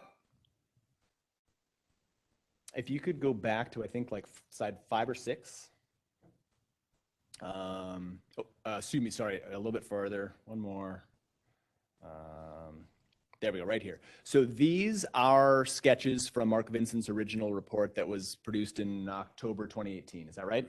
And so what you see on the left is a concept plan for the rehabilitation of Ash Avenue prior to Hines' and RSP's involvement in the property, developing an office building adjacent to it. And that concept, that assessment recommended repaving of the roadbed, the replanting of the embankment on the left-hand side, and creating a pedestrian path that would ultimately end at the bridge abutment. On the right-hand side, you see a sketch rendering of that with those cutouts, and on the left-hand side, you see the railing and then obviously green space and nothing beyond, because this was before our property. If you go forward, maybe 2 slides, I believe. One more. And so what you see in our plan, the roadbed itself is trying to take, directly as inspiration, the guidance that was in that report to repave the roadbed itself, provide some of these cutouts, and then replant and re-landscape the berm. So you see the roadbed at the top of the page, the cutouts kind of in pink, the new paving pattern, which is the cross hatching, if you will, and then immediately below On the page, you see the planted berm there. The only difference between the original assessment and ours is obviously the adjacent building being redeveloped on the adjacent property, and then the connectors where we're trying to further engage Ash Avenue with the rehabilitation, taking advantage of it and really making Ash Avenue our pedestrian front door. Okay, thank you. Thank you, Commissioner. Any other questions or comments from the commission?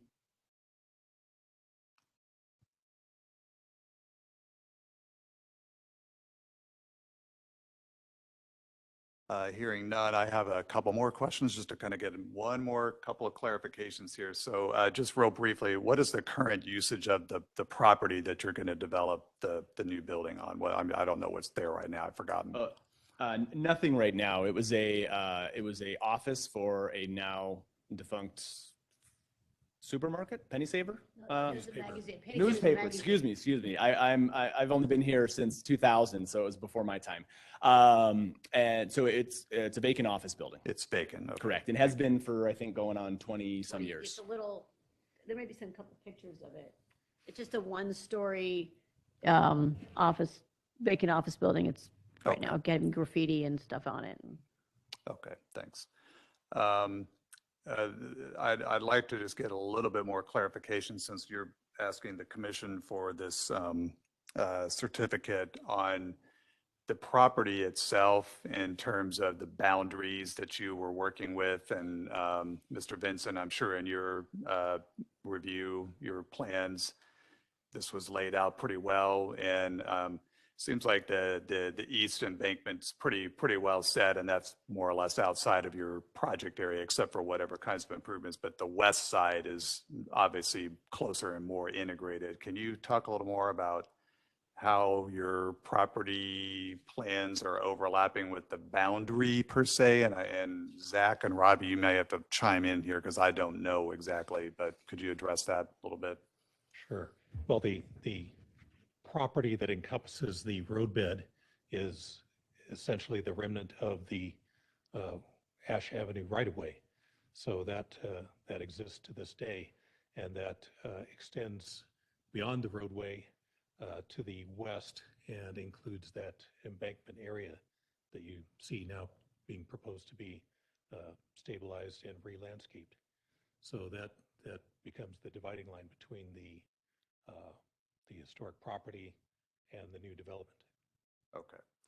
So, and I'm just observing here, so in contrast to the east side where you have the bleachers and whatnot, which is going to more or less remain as it is with some obvious, improvements, and then the roadbed, I could see how the commission could agree with the sort of integrity and the feeling of the roadbed still being maintained in that way. And maybe you could just talk a little more about how this is going to impact the western embankment and what your proposal is for us in terms of how we would concur with a finding that this is still maintaining that appropriate integrity and feeling of the property.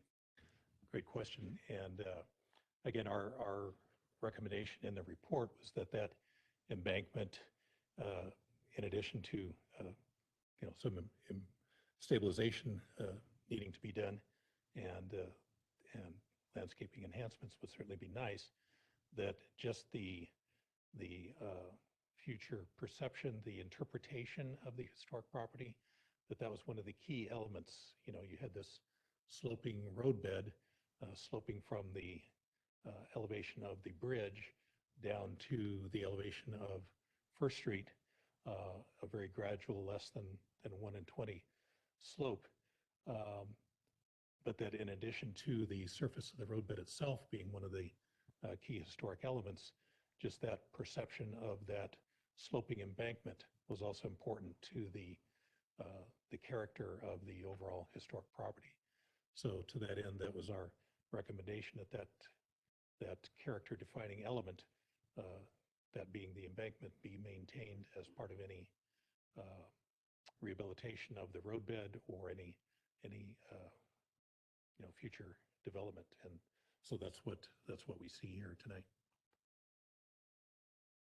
Okay, so essentially the embankment, and again, I mean, not to get into too many technical details, I mean, the slope more or less is going to be maintained sort of in essence, and what you're just basically proposing is sort of landscaping of that particular side of the embankment? Yes, correct? yes, just so that that slope of that embankment can continue to be perceived as, you know, part of the contributing elements of the historic property.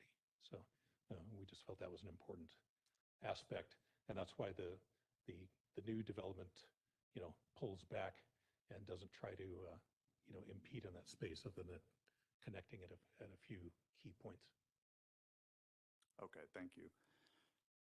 All right, any other questions, comments? This is Commissioner Williams. I have one question. Yes. This is for the historic preservation staff. Is there a similar situation where outside business is building next to a historic property?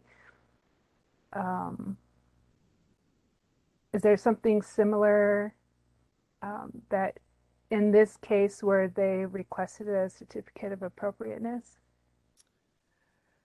Yeah, I can answer that. This is Robbie. The best example I can give you is across the street, 100 mil, 25-story office building or so, 200 plus foot office building built right next to the Hayden house, where they received a certificate of appropriateness as that used to be all one parcel before it was platted into three. Am I correct, Modula? Yeah, That assessment? Mr. Chairman, Commissioner, if you wouldn't mind. I know you asked the historic preservation staff, and I know that you haven't seen us before, but to answer maybe Mr. Chairman's question, this team was involved in the redevelopment of 100 Mill and the Hayden House. So the reason we kind of ended up here is we had been working with the Historic Preservation Commission and the city, you know, over the last 3 to 5 years as it related to the preservation of the Hayden House. And we spent a lot of time with the Historic Preservation Commission, getting your certificate of appropriateness, and doing everything as it relates to if you were out there on Sunday or you've been to the Hayden House, and then now you see the office building that's next to the Hayden House. And we had gone through the same process, worked with the city, pedestrian access, certificate of appropriateness. And so as we did that, we are taking basically the same team that also includes Logan Simpson, as I mentioned, and we're, you know, going a little bit north and having the same process. So we're following a process that we have established with the city over the last 3 to 5 years, and we know that we think it worked. It worked well with the Hayden House, and we feel good about this roadbed. If you don't, thank you for letting me answer that question, Rob. Thank you. I just want to add that another example of a historic building that's not necessarily on our register, but Mongela is part of that team too, is the Tempe Depot project. That project also deals with the historic Tempe Depot and how the building relates to that existing historic building that's been there since the early 1900s. So this preservation staff is very familiar, and this has happened a couple instances right in this direct area because Tempe Depot is only less than a quarter mile away. So. Okay, thank you. I'd maybe add a few more suggestions to what Vice Chair suggested, just to kind of maybe add and just to kind of round this out. And maybe this is buried in here, and forgive me if I didn't see this, but I think you've got a good opportunity here to develop some signage and other kind of informational materials. I mean, you've got some great slides and photos in this presentation alone. There's multiple locations on here where you can talk and present some of that material that's, you know, I think would really go a long way to personally making me feel better about voting for this, since this western embankment really is going to change completely other than the just general slope and character of that. But nonetheless, I mean, I think bringing this into more usage and, you know, integrating it into the public access is going to go a long way from what is currently going on with it. So I do like that aspect of it, but I personally would like to see you maybe add in some more elements like that. I mean, clearly you're touching on these things with the little windows down into the old. So I don't think that you're not thinking about that, but I think there's some elements you could think about including here, and not maybe just in one spot, but you've got multiple locations where that could be done, because you're going to have multiple access points to this and that kind of thing. So I personally would like to see you maybe integrate that into your plans moving forward, and maybe that'd be something we could see a little bit more of as you proceed with the project. That's a great suggestion, and Mike can attest that it does show up in the fine print of the notations on the landscape plan. You can barely see it, but we are calling out interpretive signage and not just at, one location, as you say. So we are certainly, desirous of that opportunity to interpret this, historic property to the public. So that's great. Great. That's good to hear. Okay. Well, unless there's any further comments, I guess we can move forward. And Robbie or Zach, do you want to sort of speak out the appropriate motion here? What are we exactly proposing here? All right, so I'm going to kind of make this very confusing for y'all. Hopefully not too confusing. My first suggestion would be that if you are looking to get rid of the said tripping hazards and put that glass kind of feel on top of the roadbed windows, that if that's the desire of the commission, that be a condition of approval added by one of the commission members to the conditions of approval in the staff report, if those are also amenable to the commission. Second, there will need to be two motions for this particular project. The first motion for the certificate of appropriateness for the historic portion that is owned by the city. And then second would be and Zach, I don't know if you can pull back up the presentation, because there's kind of a visual on there for commission members that I would like to use. I believe it's slide 19.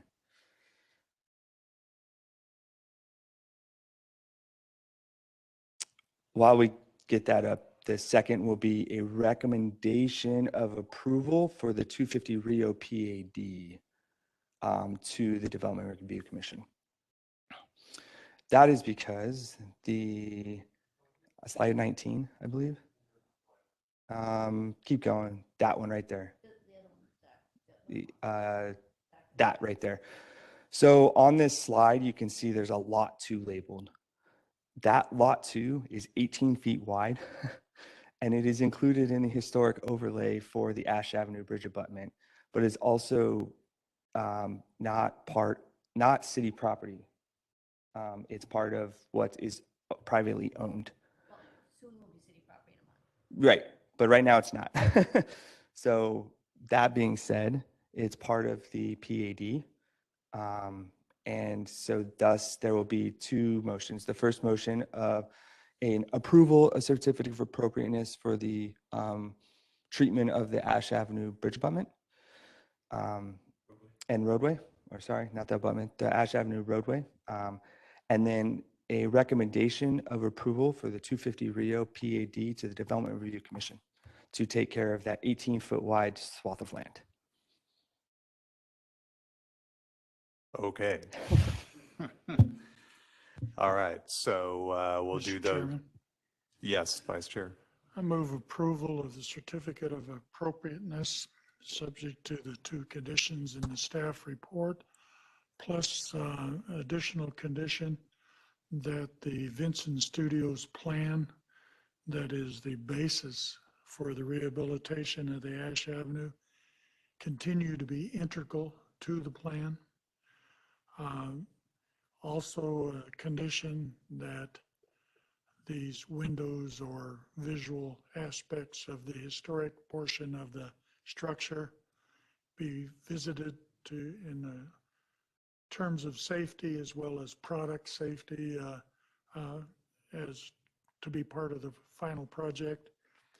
Also that when those details are known and working through the process, that they be brought back to the commission, either as, I mean, understand that design review is going to be the one to approve that, but for informational purposes, so we can comment on it as well. Is that all?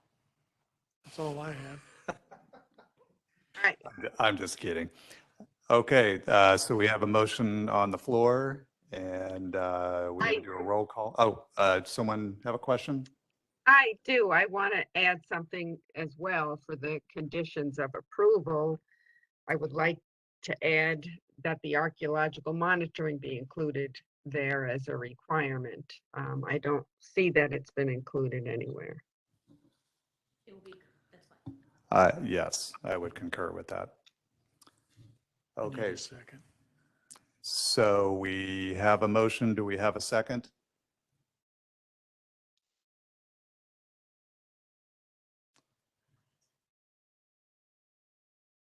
Anyone on the commission have a This is second? Commissioner Gilbert. I will second the motion.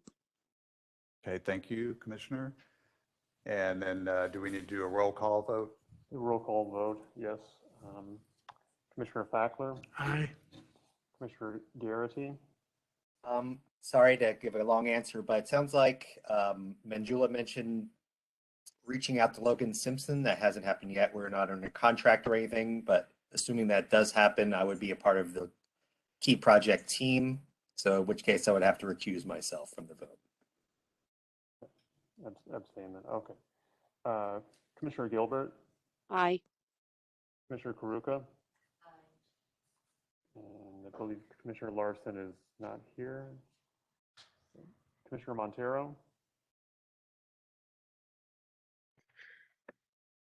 I'm going to vote nay on this. I feel like it needs to be continued, especially hearing that they had not approached Logan Simpson for monitoring yet. Commissioner Williams, I abstain. and Commissioner Woodson, or excuse me, Chair Woodson. Aye. Okay, the ayes have it, the motion carries. Chair. Yes, Vice Chair. Also move the, not absolutely sure of the wording of this, but I can help you out. Please. Yeah. Ryan? Hey, Ryan, you have a PL number for that? PL number?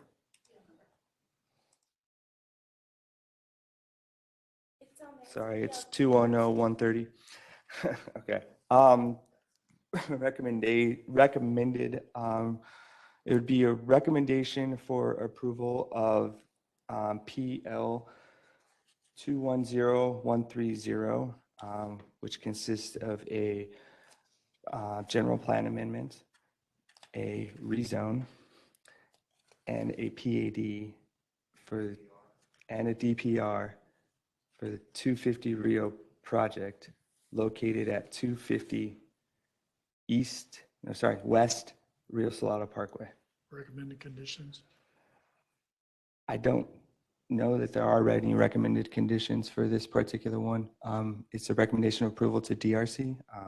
You can potentially include any recommended conditions such as archaeology, that they follow the certificate of appropriateness, condition approval. You can include those. Let me simplify it. I Yep. move approval as stated, but with the conditions equal to the conditions we just put on the other applicants. And to be clear, this is regarding Lot 2. It's regarding 1, 2, and 3, isn't it? I think if there's too many on, it won't let me talk. So it would be regarding the whole project, lot 1, 2, and 3 that you see on there. But specifically, lot 2 is the portion that's part of the historic overlay. But if you just do the whole project, it'll include it all. And Mr. Chair, if you don't mind, just not to be confusing, Lot 3 is actually not part of the project. This picture is, we originally owned a portion of what you think is the parking lot, when we at Heinz Project own a portion of the parking lot. So we were due to land swap. So the city got their parking lot portion back, which is lot 3. And then we acquired lot 2 a little bit, which will become part of the Ash Avenue abutment. So just to be clear, lot 3 is not part of the PAD. We're not taking any part of the parking lot. I don't want anybody to think that. What Mangela said. Understood. Thank you. I amend my motion to include lots 1 and 2 only. Motion on the floor. Do I have a second? This is Commissioner Gilbert. I will second the motion. Thank you. Move forward to a roll call vote. Vice Chair Fackler. How do you Aye. vote? Commissioner Garrity, I need to recuse. Commissioner Gilbert, Aye. Commissioner Karuka, Commissioner Montero, Abstain. Commissioner Williams, I abstain. Commissioner Woodson. Aye. Okay, the motion carries. Thank you very much. We'll come back and we can talk more about this. We appreciate your time. Okay, thank you very much. Okay, before we proceed to the next item, does anyone need to take a break or shall we proceed? Okay, moving on, agenda item number 8. Discussion of venue projects, Sunbelt Holdings preliminary plans for development of Hayden Flour Mill site located at 119 South Mill Avenue.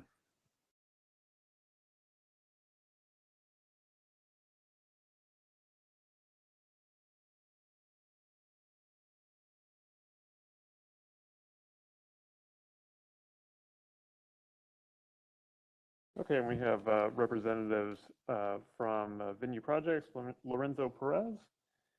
Also, we have Heidi Kemble from Sunbelt Holdings as well, and Rhea Lochner from the city of Tempe. Right. Thank you very much. Good evening, everyone. My name is Maria Lochner, and I'm with Economic Development here with the city of Tempe. I'm really excited to present to you the development team that was awarded the RFP, which was issued last fall. I believe that it was in October that we presented to the commission about the RFP. And now we'd like to come back to you now that the team has been selected. I believe 2 members, well, Commissioner Buss, the former chair, was part of the process with us. So I don't know if he's spoken to you about it, but I know that he was very well versed on the proposal. And then Commissioner Williams has also met with the team various times. So we are very excited to bring this project to you today. And I'm happy to introduce Lorenzo Perez from Venue Projects and Heidi Kimball from Sunbelt Holdings.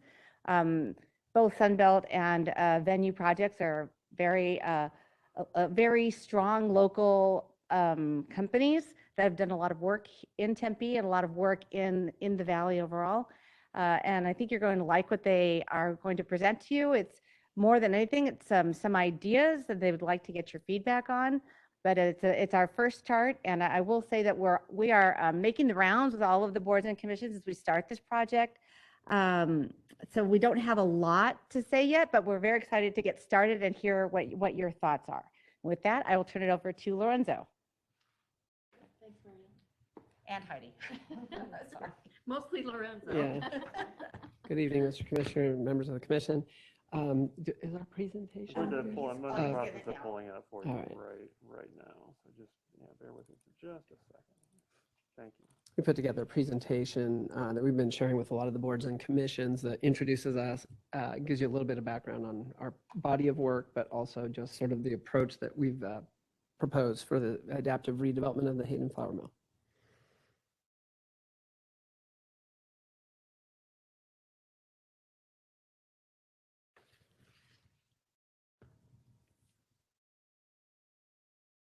Just one moment.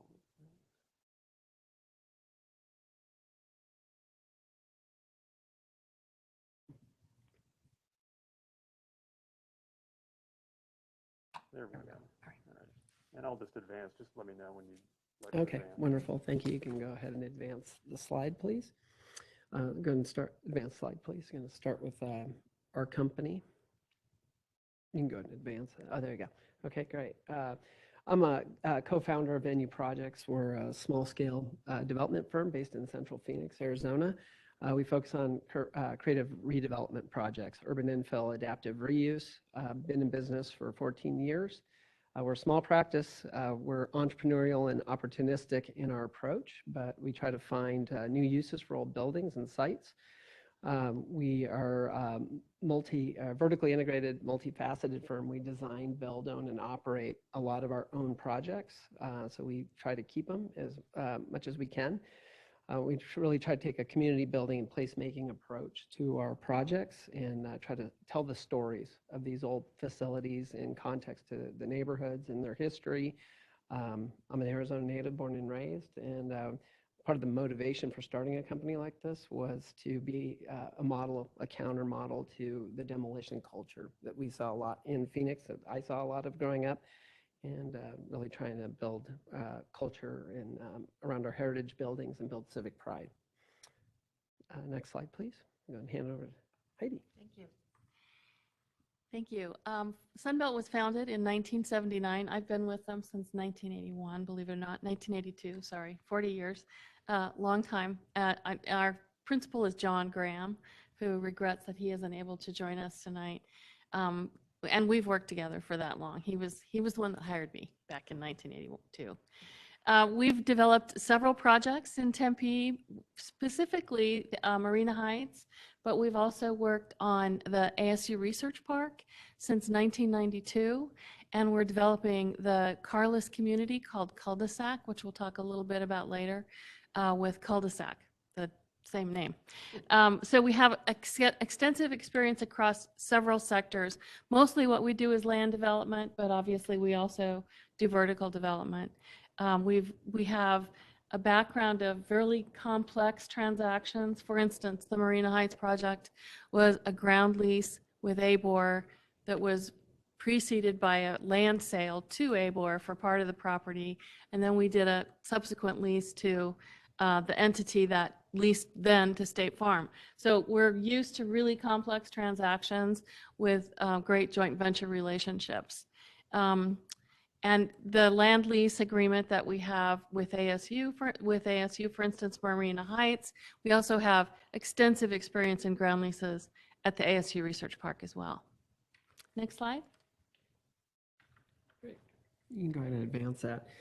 So part of our RFP submission was to show some relevant projects. This is our most recent project. It was located around 4th Avenue in Camelback in the uptown area of Phoenix. It is a TOD project that fronts Camelback in between two light rail stations. It's a joint venture with a larger developer. What we did is, it's a 2-acre site. We transformed 2 1950s office buildings into a boutique hotel, 79-key hotel. The TOD requirements for City of Phoenix require us to engage Camelback. And so it's a campus type approach where we've integrated some new structures with old. We worked closely with City of Phoenix Historic Preservation to get it on their register. We worked closely with SHPO and made an attempt to get this particular structure and adjacent building that you don't see on the National Register, but ran into some headaches and roadblocks because of the new structures. So we had some competing standards. We had the TOD standard, and they felt like we were covering it, and we created an outdoor experience in what was a parking lot. So anyways, we were able to get through the city piece, but unfortunately we were not successful in getting national designation. It's a mixed-use hospitality campus, and we do have experience with historic tax credits. We worked closely with SHPO successfully in downtown Mesa. We converted the old Alhambra Hotel off of, what's the Mesa Drive? Center and not Main, McDonald, Center McDonald, and we're successul in getting that. It was already on the register, but we were able to work with SHPO closely on that one. Okay, so next slide, please. This is another slide. we are builders as well as developers, and we did 7 fee-for-service projects with the Desert Botanical Garden. We included this in our presentation just to show our awareness working around desert environment sensitively, but also just our exposure to the garden intimately on how they utilize arts and programming to advance their mission around education. And it's a beautiful environment, and feel there's a lot that could be shared around the buttes and the desert environment site around the mill. Next slide, please. So this is a photograph of one of the plazas at Marina Heights. If you haven't visited it, it's beautiful. It's pretty empty right now. I'm not sure State Farm has come back into the buildings yet, so it's pretty peaceful. And this is, again, an example of a public-private partnership with the City of Tempe, but also with ASU and the Board of Regents on not just a land lease, but a land and improvement lease, which I think might be something that's fairly similar to the deal we'll work with the City of Tempe on, which we haven't quite started that part of the process yet. One thing I wanted to point out was that we're very comfortable working with transit adjacent properties. John and I actually were, I think, really helpful to the City of Tempe in helping raise the funds, the $13 million that was necessary to put us over the top to get funding, federal funding for streetcar. We went basically door to door and got landowners, building owners to agree to self-tax themselves 10 cents a foot for 20 years. And that's how we were able to get across that hurdle. And obviously we have a lot of experience with joint ventures, as I mentioned before. Next slide. This is a photograph, well, this is a rendering rather, of the cul-de-sac project. It's not quite that far along. But that will be a really exciting project. This, if you haven't heard of it, it's the first carless community in the country. Literally, to live there, you have to promise you will not own a car, because the last thing we want is for residents to park off-site somewhere. So the residents have to sign a contract, essentially saying they will not own a car, so that there's significant amenities on site. It's also robustly populated with all kinds of transit options. It's right on light rail. They'll also have lots of, scooters and bikes for rent, zip cars, Ubers, Lyfts, all those things to help people with their transit opportunities. But also there'll be a small grocery store, coffee shop, and a restaurant on site. In fact, Lorenzo's working on one of those projects as well. So again, mixed use campus, very transit friendly, and that's also a joint venture with Cul-de-sac. Great. Next slide, please. When we started this process, as part of something we do is we look for precedent examples of projects where it's already been done. And so we identified 4 across the country. We'll walk them really quickly just to show how other communities have transformed old industrial complexes into community gathering spaces. This first one is American Tobacco Campus, located in Raleigh, Durham, North Carolina. I had the opportunity to actually visit it this past summer. It's phenomenal. It's huge. It's over several acres. The old Lucky Tobacco Company, and they've preserved a lot of their old industrial infrastructure, water towers, smokestacks. They've converted a lot of their old warehouse buildings into creative office, supporting a local ecosystem of entrepreneurial businesses. Got amazing water features and a collection of outdoor spaces.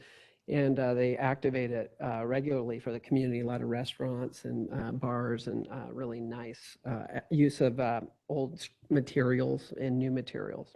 So next project. Next slide. This is Magnolia Silos. We also tried to look at projects that were sort of in similar sort of environments, being warm, arid. So Waco, Texas, north of Austin, Magnolia Silos is another example. This is probably the closest in terms of square footage. I've yet to be there, plan to go visit that, but very successful where they integrate specialty retail, outdoor dining and gathering spaces, as well as programmed events. Next slide. Buda Mill and Grain Company. This is outside of San Antonio and outside of Austin. I think what's neat about this project is the integration of new architecture and old architecture and how they inhabit the spaces in between, and also how they program it for the community gathering space. And next slide. Pearl Brewing District, San Antonio, Texas, another very large industrial redevelopment transformation. Great examples of working in commercial mixed-use programs, community space, activation, do a lot of education and entertainment type things. And they also have a lot of examples of interpretive installations using some of the old industrial machinery that they harvested from the various buildings. Okay, next slide. So we'll get into the vision, walk you through a few things. Next slide, please. Sort of the high-level overview. We envision and propose a commercial mixed-use campus, no housing. If you've ever been to Chicago, sort of use this as a reference, but Tempe's Millennium Park. If you've ever been to Millennium Park, it's an activated outdoor space in an urban environment, very popular place, with the mill and the silos being sort of iconic, and at the gateway of mill, we could see this being just a wonderful place to go for people to have an indoor-outdoor experience. Again, reference and acknowledge the iconic nature of the mill, the silos, and the buttes. Really wanted to take as light a touch approach and sensitive approach to not only the sites, but the structures, the 1918 mill, the 50 silos, as well as the buttes are the stars of the campus, which means that in terms of new development, we want any new structures to be as limited as possible, subordinate in scale and secondary in as well in scale, and be sensitive to where we place those. And looking at an indoor-outdoor program of interconnected terraces and spaces. The site's very unique in the sense that it's on a foothill that transitions from the buttes down to Mill Avenue, down to Rio Salado, and then try to work within the existing constraints as much as possible to create one-of-a-kind experiences. And two examples would be the curb cuts on Mill and Rio Salado. You'll see when we get into some graphics. Not trying to try to work within those constraints so we disrupt as little as possible. And we want this facility to be inclusive and welcoming for all of Tempe's residents and visitors of all ages. We want the approach to be proactive in community outreach and get feedback and suggestions. And we're just starting that process and all these discussions and meetings with stakeholder groups. And hopefully to digest that information as well as all the scholarly work that's been done on the structures and the site over the many decades. To inform a design and development process. I think in the end, we're hopefully trying to create a place that educates, enlightens, nurtures, entertains, and nourishes visitors, not only in this community, but from all over the place that visit Tempe or Arizona. And not only is it about preserving and improving the site, it's about activating the program and programming of spaces so it's got energy. And we've sort of self-imposed the 5 C's of Hayden Flour Mill, sort of in the spirit of 5 C's of Arizona, starting first and foremost with culture, community, collaboration, and then a nod to its history in commerce and culinary. Next slide, please. So this is our process of some exhibits we submitted in our RFP submission. Spent a lot of time on the site, the 5-acre site, walking around it at all times of day, weekends, weekdays, evenings, mornings. And I think the 4 elements here that really stood out to us are the 1918 mill that runs parallel with Mill Avenue, the 1950s silo structure, that's the most prominent element, the railroad tracks that you see, those dotted squares that come from the southeast and run in between the 2 structures and behind. And then also the 2 circular slabs that used to be the foundation to 2 very large grain silos, corrugated metal grain silos that are no longer there. Next slide, please. The other thing is, having grown up here, I think and all of us who live here, it's just the views of it from local and afar. One of my favorite views is from the 202 as you're coming into Tempe and you see it across the lake. But this site has experienced it from so many vantage points, whether you're on Mill Avenue, Rio Salado, at the intersection of Mill and Rio Salado, but from Tempe Beach or Tempe Town Lake and looking up to the buttes, and even from the trailhead, you're looking down and through. There's some pretty prominent view corridors that we wanted to identify in our presentation. Okay, so next slide, please. The other thing you notice is how activated and how busy people use the trailhead as outdoor exercise and entertainment, and how people have intuitively sort of traversed the site in a weird way. When you get up there, I think our proposal is to sort of formalize those paths that have already intuitively been sort of laid out over the years as people have navigated around front and back. Next slide, please. Did he leave? Oh, you got it. Thank you. Oh, one more. There we go. I think another unique feature of the site is that we are directly under the air flight path into and out of Sky Harbor, pretty active at different times of day. These light gray images that sort of push into Rio Salado and Mill Avenue sort of show where those existing curb cuts and access points are. And as we started factoring in site circulation, the key features, views, we started to then propose where we think new structures could go to help define circulation, but also to frame views and to amenitize the site. So what you're seeing in the dark charcoal gray areas are new structures, and the one along Mill Avenue that you see there is on the original footprint of what was an old structure there. We did have the opportunity to look at BOM's historic submission to the National Park Service, and their Part 2 did state that that was permissible. So building on that, this was our approach. Okay, next slide, please. Okay, so this is sort of just a colored up version of, again, the development overview is sort of a fragment or a campus approach with buildings sort of distributed lightly and intentionally across the site. T1 through T6 are a series of interconnected outdoor terraces, outdoor plazas and spaces. So T4 would be trying to work as much as possible with the existing event lawn that's at Rio Salado and Mill, creating sort of a reception terrace at T1, and as it transitions up the hillside, T2, and then T3 would be sort of a main plaza in between the 1918 mill structure and the silos. And then T5, we sort of call sort of the desert terrace, is all that shelf that's sort of left over from the industrial past of the former mill. And then T6 is sort of the area that spans between the two sets of tracks. Next slide, please. As we started to contemplate this, we started thinking, how do we, if we have to do this in multiple phases, how do we attack it, and what would be our priority? We would try to prioritize and concentrate as much of the initial effort into preserving the old 1918 mill, the 1950 silos, and concentrating in that immediate area. Then the next slide. Then we would shift to Rio Salado and Mill Avenue structures along the periphery and try to address the upper terrace.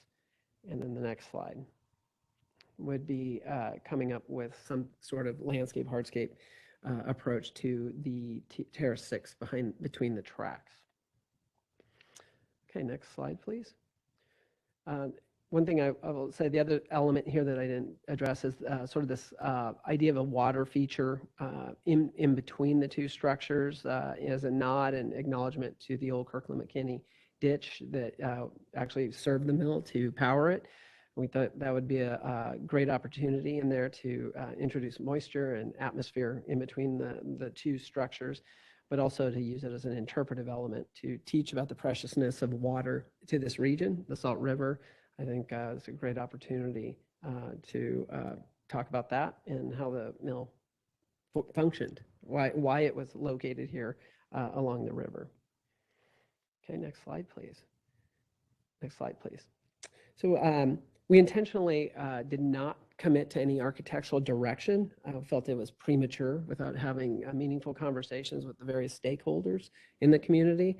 Also to get initial input, but we did try to use these photoshopped images to communicate our intention of being mindful of scale and placement of structures to frame views, define outdoor space, and to ensure appropriate scale. Again, we want the mill to maintain its presence and the silos, and we want to make sure that we maintain sort of the open airiness of it so that we have these strong views.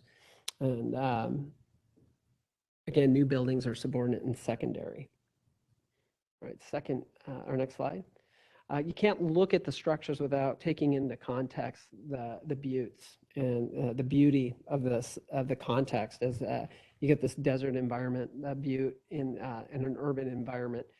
And so, we want to acknowledge and respect and understand the cultural and historical significance of the Salt River, Pima Maricopa Indian community, Gila River, Ak-Chin, and Tohono O'odham tribes. We understand that there's a lot of history there, and we want to make sure that we're working closely with the 4 Southern tribes to do something that they're comfortable with and appropriate, and also to help us in educating the public through interpretive and programming events. And then, as you also noticed, that we were trying to concentrate most of the development along Rio Salado and Mill, and basically the vision up against the buttes is just getting back to revegetating it into a more natural state, desert environment for people to hang out in, like a park. All right, next slide, please. Activation, we feel is a big part of the use of this property, to keep it interesting and dynamic, but also to be a vehicle to tell stories and to have community experiences. And I think there's so many wonderful stories to be told and learned relating to the history of the mill, the history of the site, again, cultural, historical significance to our indigenous community members and the Latino community, stories relating to the San Pablo Pueblo that probably need to be told and shared and understood, and also they're significant to the contribution of the site in the founding of Tempe. Next slide, please. And then Tempe does performing arts and community events no better than anybody I've seen in Arizona. So we see it as a element that's integrated into that Tempe Block Party or the Festival of the Arts. Okay, and next slide, please. We see the outdoor spaces as we looked across the country at other examples, the creative integration of arts and installation, we think is a big opportunity to keep this place interesting and dynamic and meaningful. Next slide, please. One of the questions we were asked when we interviewed for the project was, would we entertain the idea of and use of creative lighting to create atmosphere and identity to the mill site, not only within it, but from afar? And we said, absolutely. The upper left image is of the Tempe Town Lake and Heidi's projects along the Salt River.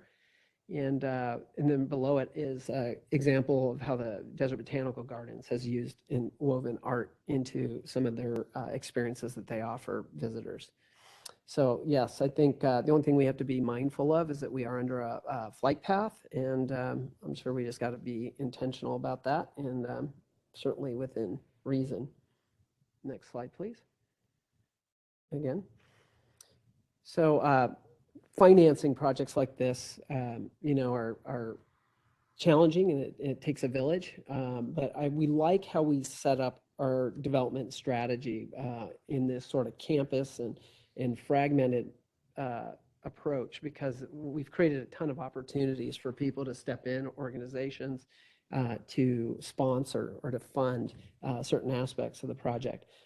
So we do welcome any public-private financing opportunities. We've already been approached by a gentleman, Mr. Busick, who's invested his own time and energy into a beautiful vision for a park along there that really overlaps nicely with what we envision. So we're starting to have conversations with him. And I think there's other opportunities. The garden, the Desert Botanical Garden, is a great example of a local precedent organization that's used that successfully. Next slide, please. Oh, one up. Yeah, there we go. Historic preservation. I think the idea with the mill and the silos is take them back to what they look like. Readdress the original openings, and want to work closely with you and consultants. In fact, we named Mark as a consultant, and there's others to help us do that. Next slide, please. And so we plan to work closely with Tempe Preservation and SHPO and National Park Service to work through that. We acknowledge that there's already been a ton of academic work and historical work on there. So I think this first year is just to digest all that data. And one of the processes we do with our projects is just we spend time in the spaces to understand them and get a feel for them, how light falls in them, how, how the space is full. The 1918 mill is still full of all the old equipment, industrial equipment. So that's going to be something we want to inventory and document and be mindful of how we work around it and with it. So next slide, please. And next slide, please. So with that, these images show some of the equipment from our site walks, old electric panels. And we just spent a couple hours with Robbie in there not too long ago. Beautiful safe. There's just so many interesting elements here. So we want to take a reverent and thoughtful and restrained approach with how we manage and deal with that. We are proposing to utilize and inhabit those spaces on the ground floor and multiple levels. But we want to figure out, once we get into the space, understand what can stay, what can't, and what can't.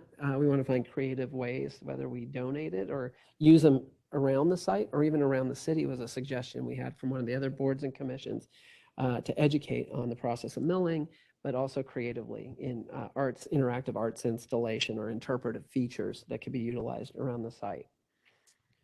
All right, next slide, please.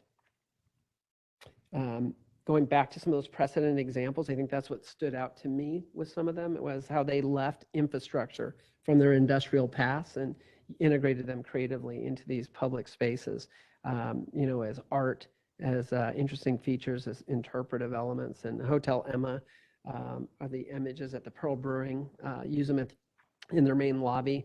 And again, American Tobacco Campus, how they left the conveyors and the smokestacks and the old docks in place, and people then now engage with them on a human level instead of industrial. And next slide. So that's our idea, and it's still very flexible and really just an approach. We're hoping to deliver a compelling vision. I think first and foremost is we're from here, and I know there's been many runs at this in the past, and I know a lot of those have been from out of town people who don't really understand the emotional value or historical importance of this property. I know personally it's been a backdrop to my life.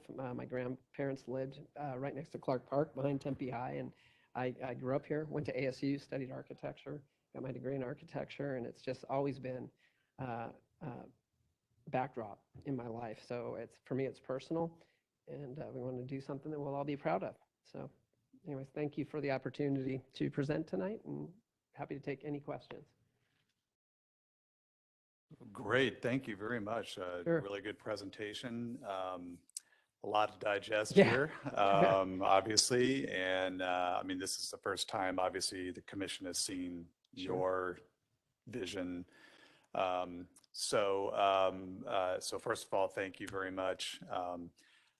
Even though I've only sat on this commission for 6 or 7 months, we're aware that this project has got quite a long kind of tortured history, if I might want to call it that. I know there was a lot of scrutiny, prior commission members and Chair Buss about, who was going to be, how the contract was going to be led. Former preservation officer Southard, I mean, he was pretty involved with this, with the city. So it's kind of been a long road to get into this point, so I'm glad to see this kind of moving in this direction now myself.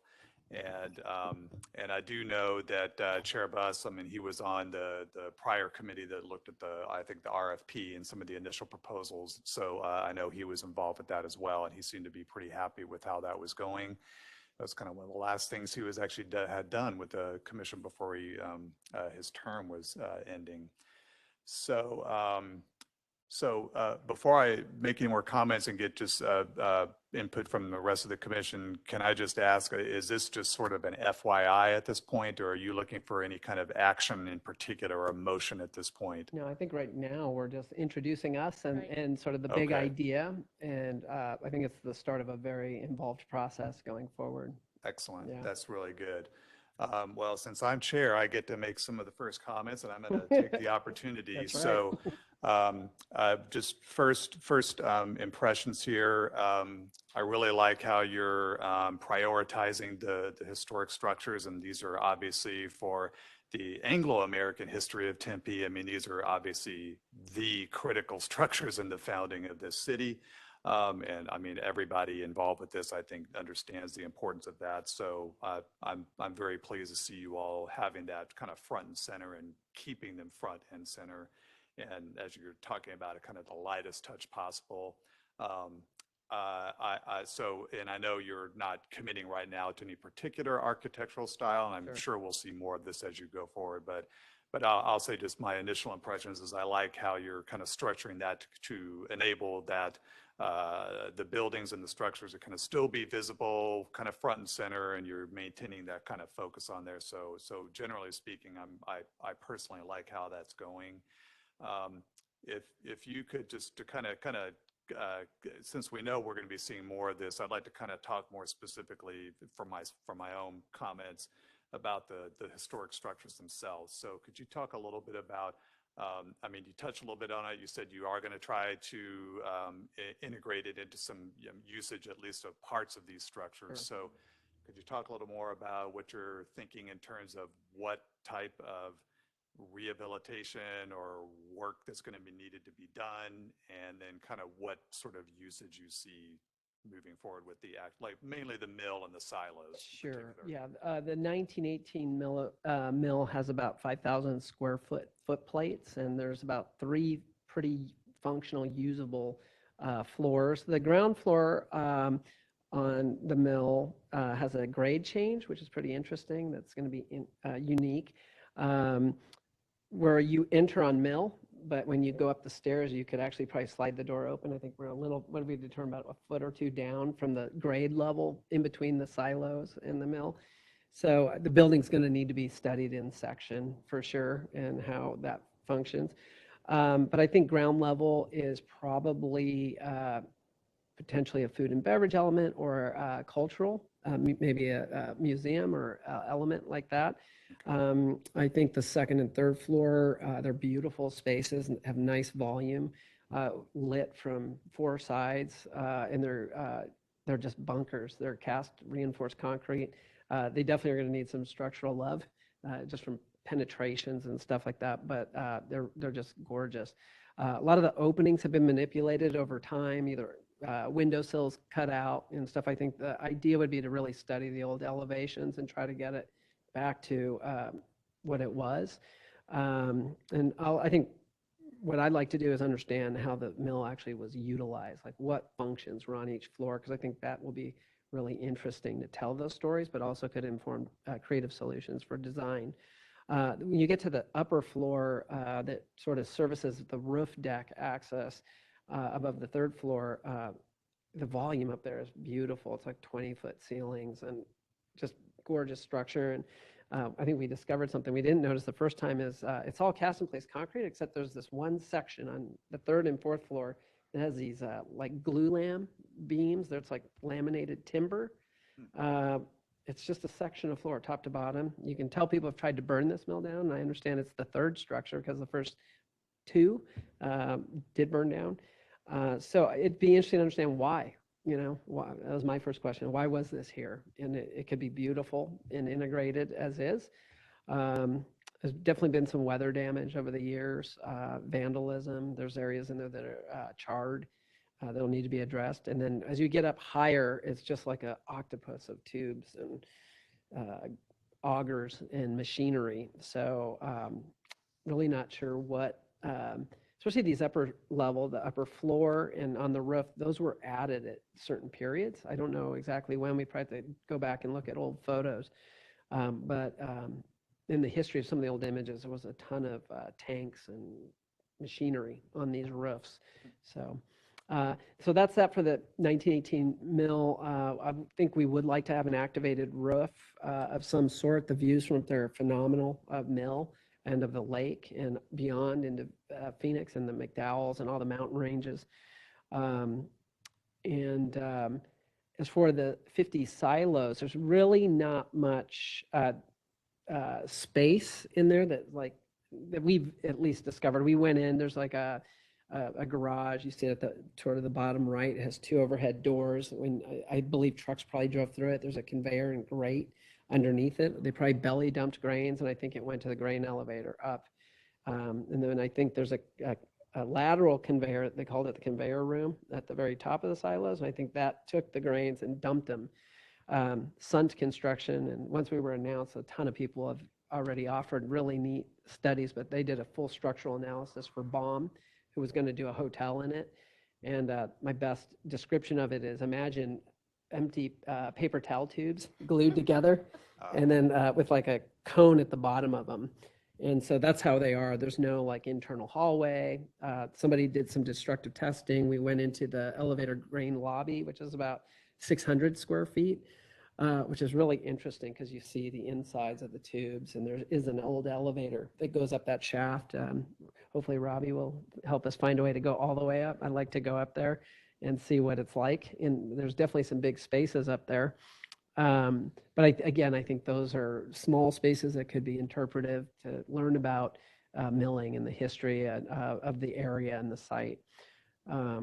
So, and then I think the new structures really around it will bring more amenity and revenue. I mean, as developers, like I told the city, right now it's a liability on the city's balance sheet, and it's just draining resources to protect it. And I think hopefully we can create enough income and revenue there that'll help fund the continued development of this and ongoing operation of the site. So I think the new structure is really intended to add amenity to the area, and I think we're open to sort of, I'd love to survey the area, the community, like what would you like to see here? What are some of the things? We've heard some really interesting ideas from people, and we're just kind of writing them all down, and hopefully we'll really digest that, and that evolves into how we ultimately design these buildings.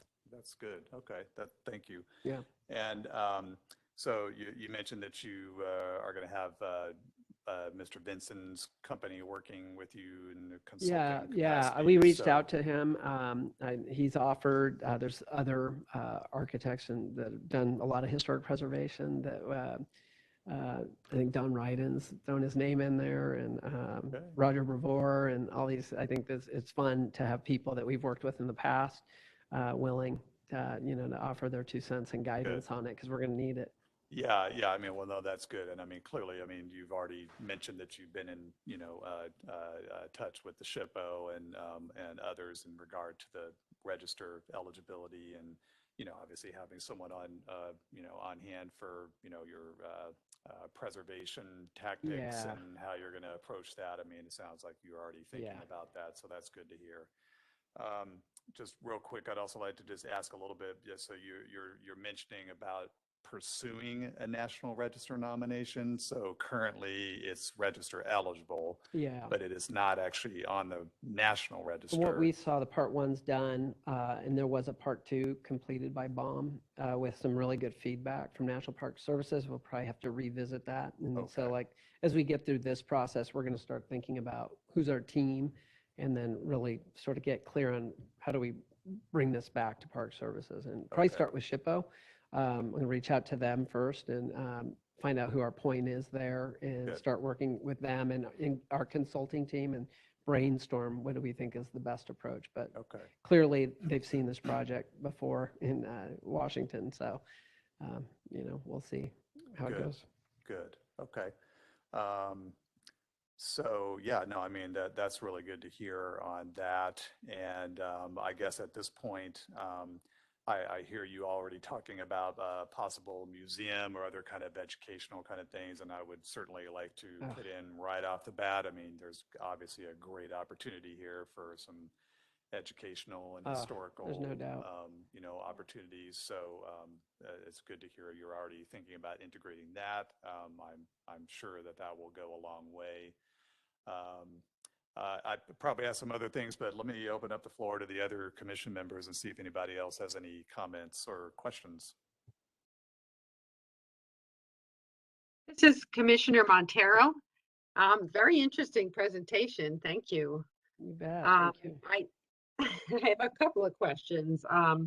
Well, one of them is I know that the Salt River Pima Maricopa Indian community was very interested in certain aspects of this project, and I'm wondering if they have been consulted on this or if they have had a chance to look at this. And my second part of my question is, are you factoring in the archaeology that goes into doing any kind of ground disturbance in this area? Yes and yes are the quick answers. We just met with Shane Anton and several members of Salt River Pima and Gila River, and are looking forward to more meetings with them and being educated and working closely with them throughout this process. And yes, I actually met the group developing across the street from Cousins, and they shared with me their archaeological dig, and we certainly, with the cultural and historical significance, expected that part to be integral to the process of redeveloping the site. So, yeah. That's good to hear. Thank you. You bet. Great. Any other questions from commission members? Kiyomi? Commissioner Karuka? So, you may think I'm nuts, but I would love to see the, and especially I see the Brand Avenue on the call. She may think I'm nuts, but I would love to see a history museum relocated to this location, and especially how you describe the space. It sounds like great opportunity to attract the people. And in the typical thinking, I think restaurants and retail is a way to attract people and create the economy. But like, for instance, like Bilbao, or have you heard Naoshima art site? People go there to see the art. And actually it really drives economy. So I would like, far is very far-fetched, at least I would like to your group to seek a little bit alternative to typical thinking of just commercial. Absolutely. No, with this space sounds like there's opportunities. Absolutely. I think history and arts and education, and we were just at the Tempe History Museum today presenting to a group earlier, and one of the suggestions from them was, if not relocating, but they were saying a satellite museum. Right. It's a fantastic museum. I've spent hours there, still not gotten through it. So that was my first thought too, is that information needs to be here in some way, shape, or form. We already got it, and I think people would really love to see it in context in that environment.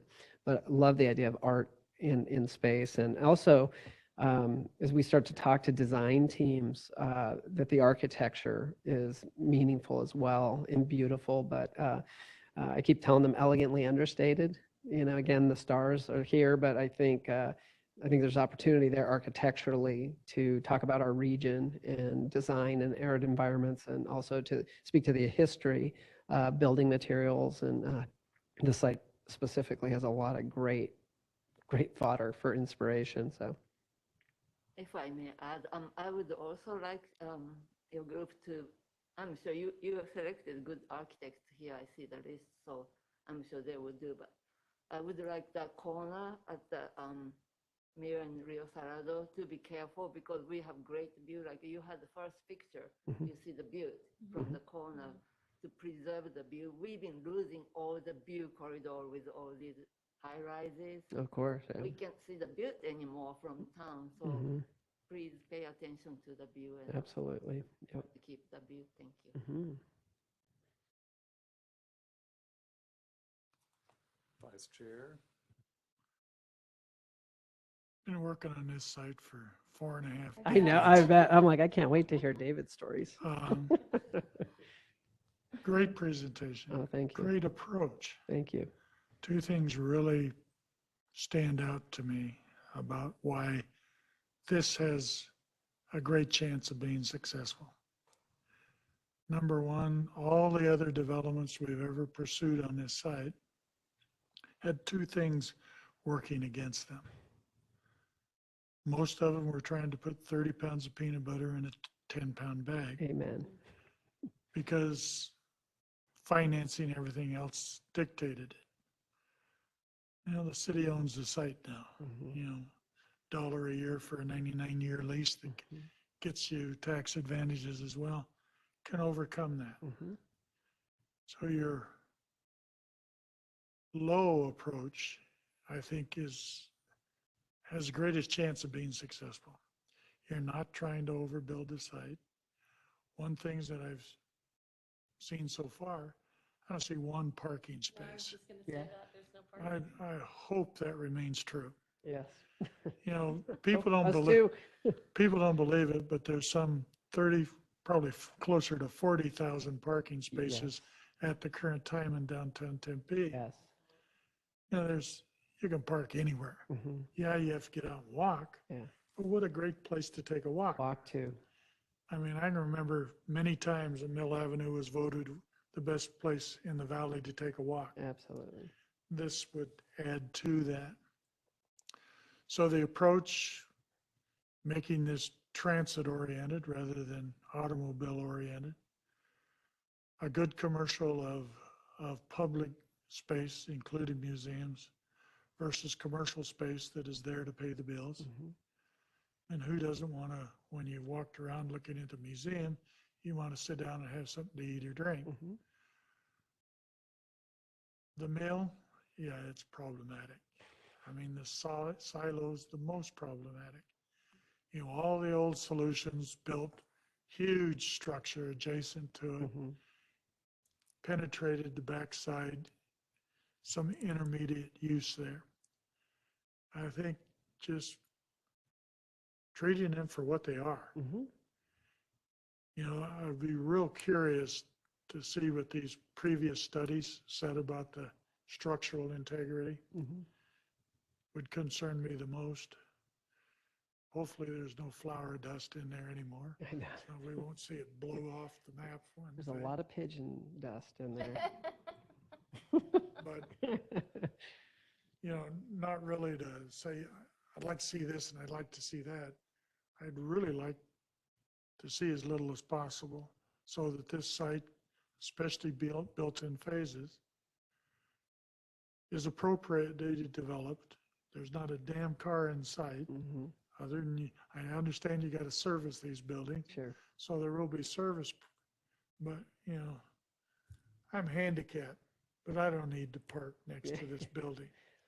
I wish there was some way of coordinating your development with Tempe Mission Palms. You know, I worked on that project as well numerous times, both in public and private, trying to put it together to help service the parking needs of this site.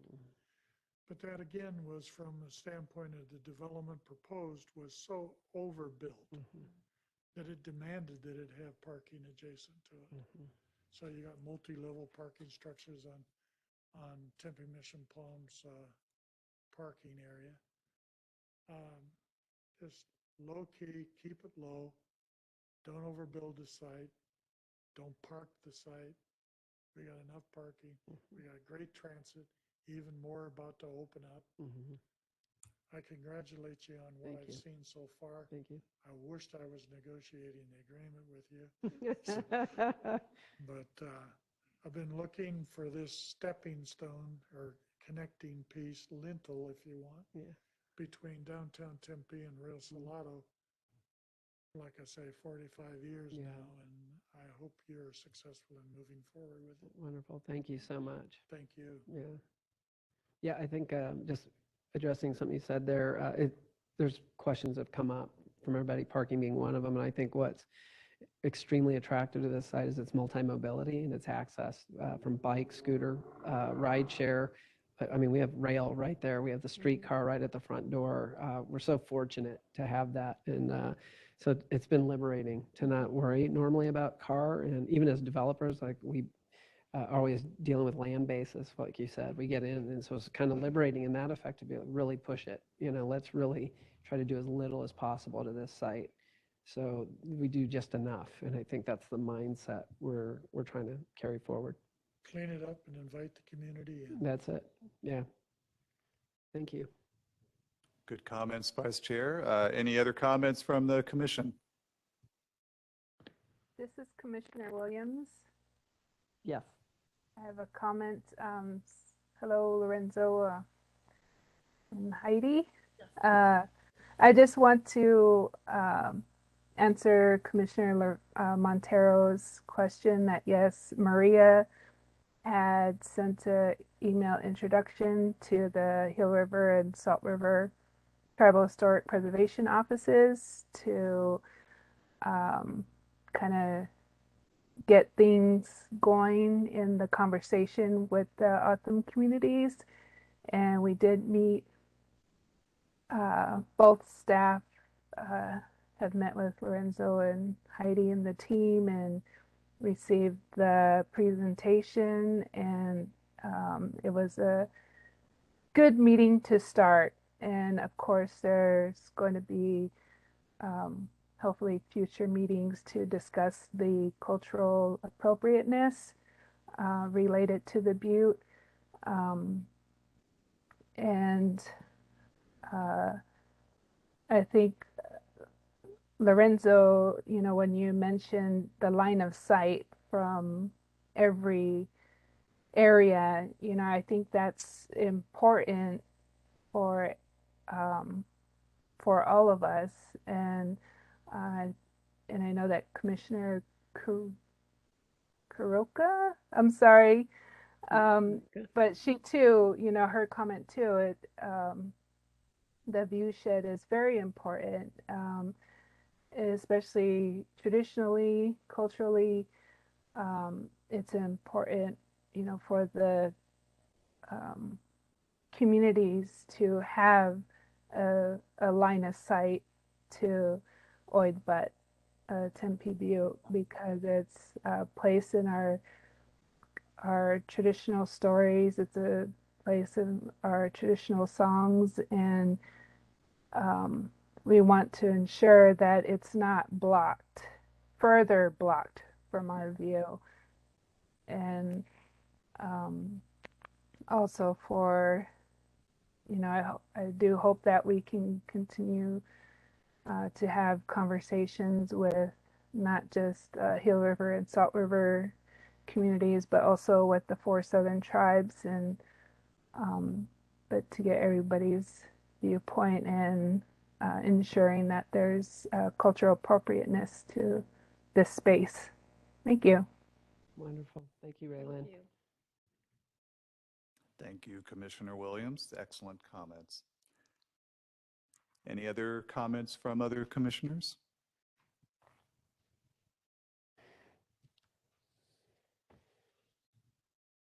If not, one real quick thing I'd like to add is I was pleased to hear you say that you're involving Mr. Busek, because we were aware of his prior attempts to get something going with this, and, you know, for whatever reasons that didn't work out, but obviously he's got quite a will and some ways to get there, and sounds like you all are going to be including him, which is good to hear, so thank you.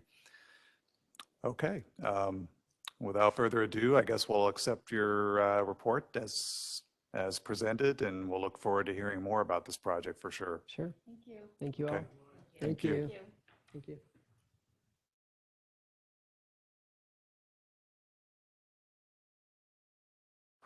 Well, this is a heavy-hitting agenda tonight, that is for sure. I mean, hitting all the major sites here, so, and we're still not done. Yeah, right. Okay, so moving on with the agenda to item number 9, I believe, correct? Request for a certificate of appropriateness for city landscaping for Hayden House patio located at 1 West Rio Salado Parkway. That's actually, that agenda item was actually amended late last week, so just a slight amendment. This is just a discussion of the city landscaping plan, not at the COA request stage yet. But we have Dr. Braden Kay, Director of Sustainability for the City of Tempe. He is with us remotely to present present on these landscaping landscaping plans for the Hayden House patio.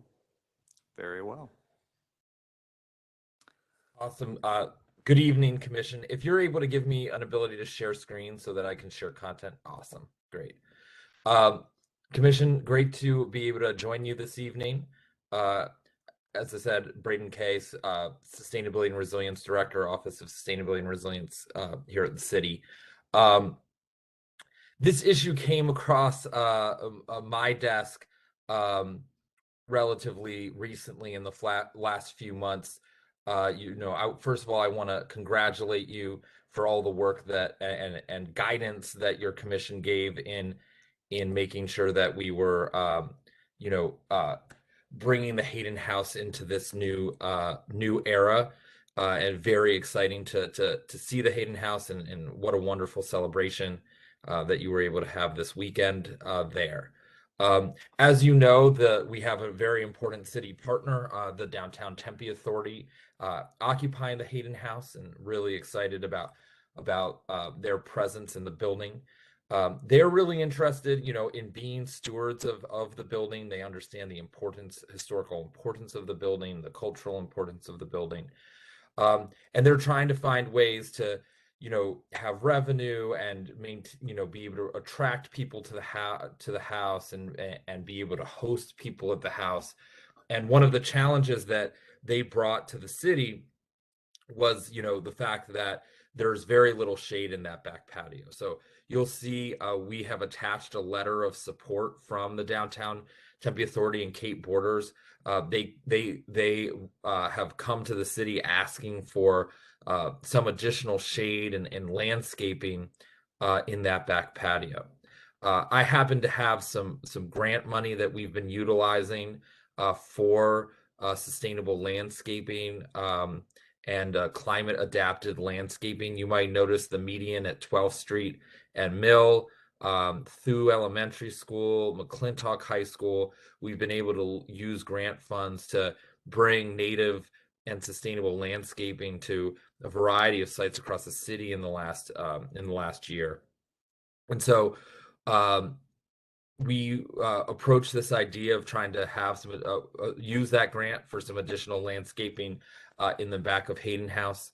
As many of you all know, there are some architectural and archaeological challenges to having additional landscaping and irrigation in the house. And so, and with the house sort of turning over to community services and Brenda Abney, we made a decision last week not to immediately pursue in the ground planting as my team had originally designed to do. So Brenda Abney and Community Services will be taking over that longer term approach to how to have longer term landscaping. In the meantime, what this map shows is we're going to have the ability to put in some temporary above ground irrigation. Richard Atkins, our urban forester, has some fruitless olive trees that he currently has in possession, which we'll be able to have out on the site and temporarily in boxes, not only above ground, but on cinder block to make sure that they're completely above ground and not even touching the ground. As you all know, we have had some discussions with consultants who, when and if we do decide to put in the ground landscaping to have more permanent shade and in cooling vegetation, there's going to need to be architectural monitoring. There's going to need to be a permit. And we want to make sure that with this temporary solution, we're staying completely out of the ground, and in this case, even above the ground with this temporary landscaping solution. So the idea here is that this landscaping solution can last somewhere between 6 and 24 months while Community Services, Arts and Culture Division works with community development and this commission on a more permanent solution. So really grateful to the work that you all have been doing on Hayden House.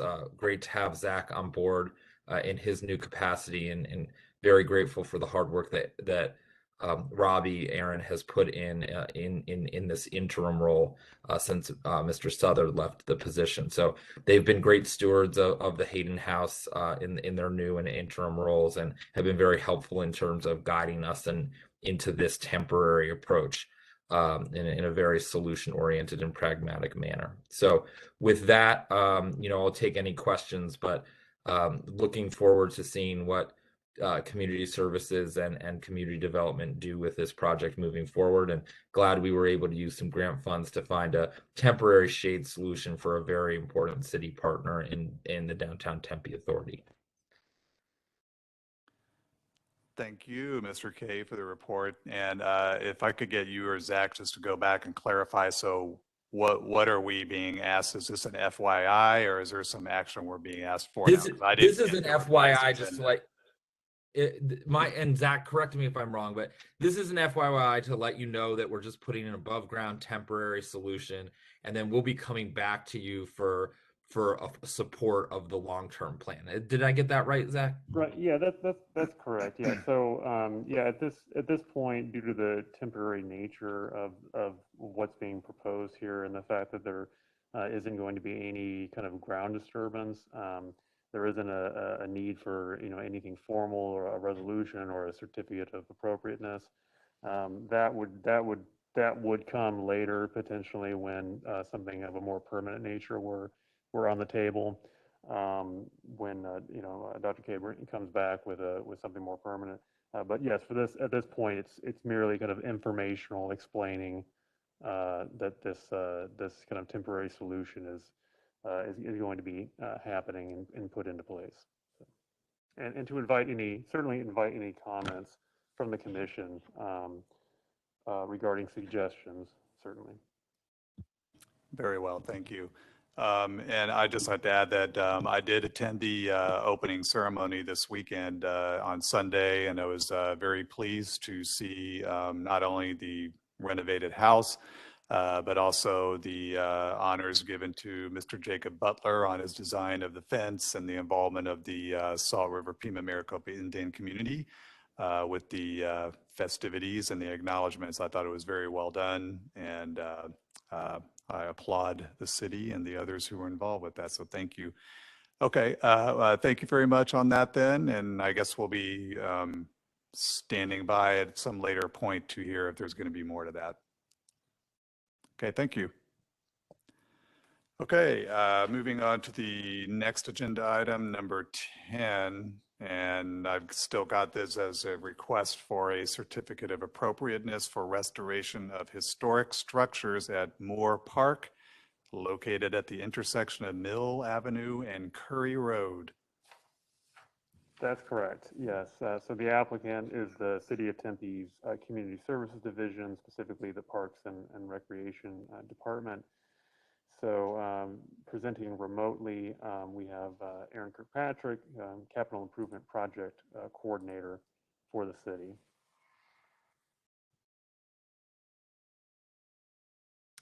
Hello.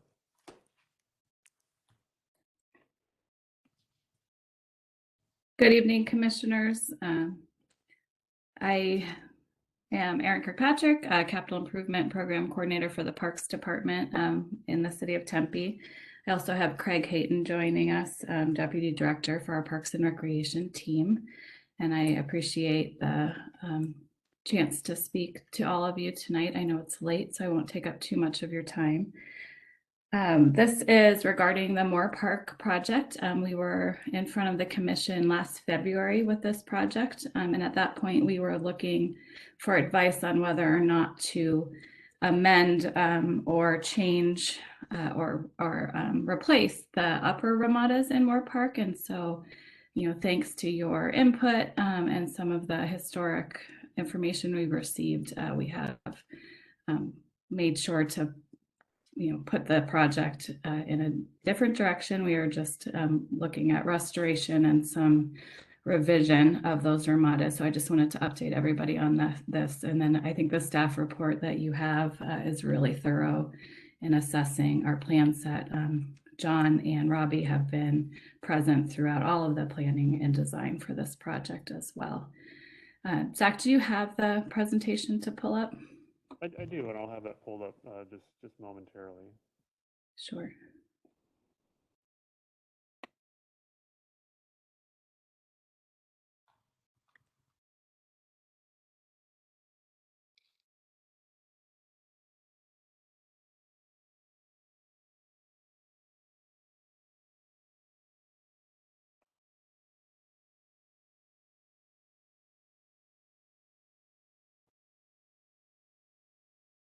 One moment, sorry. No problem.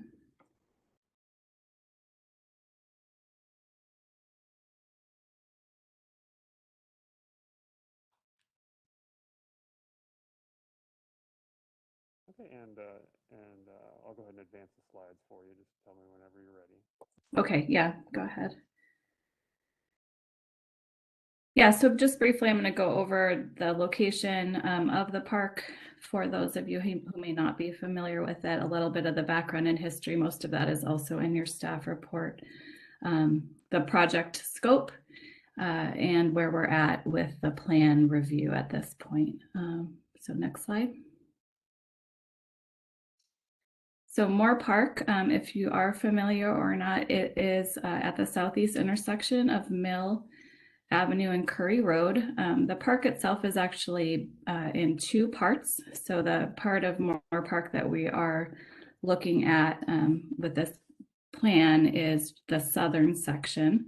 And that section in and of itself is kind of shown on the right-hand side within the orange box, but it is also bisected by Papago Preserve. So our Desert Conservation Commission has also been active and participating in this process along with the HPC. It consists of, well, I guess next slide. So the lower, the park is also kind of split in elevation. There are upper ramadas and lower ramadas. The lower structures were actually built in the 1930s and are, and by the WPA as Curry Road was also established. So these are historically significant, obviously, and we are looking to restore the stone structure. So the ramadas and the benches and the retaining walls at the bottom of the park. Next slide. On the upper section, we have 1950s structures. They are suffering from deferred maintenance and definitely need a little bit of love. So direction was given last year to preserve as much historic character as we could for these ramadas while updating them. And so they will be raised to accommodate our current code, but all of the materials that are able to be reused will be reused in the rebuild of them. So they'll be taken apart on site and then put back together on basically footings that are historically or are not going to mimic historic columns. So they are going to be distinct. So it'll be clear that those are not historic themselves. Next slide. So this project is funded jointly through a grant we received from the SRPMIC, as well as our Park CIP planning process. And overall, like I already stated, we're going to restore those lower ramadas, raise and restore the upper ramadas, while also improving accessibility to the site via sidewalks and walkway connections to the picnic ramadas so that they're usable by people of all abilities. We'll have some landscaping along the hillside and tree planting near those upper ramadas, new lighting that meets current code, and our site furnishings, picnic tables, etc. Next slide. So the clean and repair of the mortar, the rock, and the steel on the lower ramadas is called out in our plans, as well as replacement of those steel roof panels. Lighting and conduit will also be replaced. It's there currently, it's not functional. So that will meet our current electrical and photometric requirements. Next slide. And then the steel ramadas will be deconstructed and built as discussed previously. The staircase on site that goes from the top to the bottom of the park will also be replaced and will basically emulate what's there now, but will be up to code in terms of the slope, angle, and all the safety requirements that we have now. Next slide. And then things that are a little bit outside of the historical scope is that ADA access. There will be a drinking fountain on site. We currently don't have any potable water on site. Updated site furnishings, all the lighting, including pathway lighting, and then landscape and irrigation improvements. Next slide.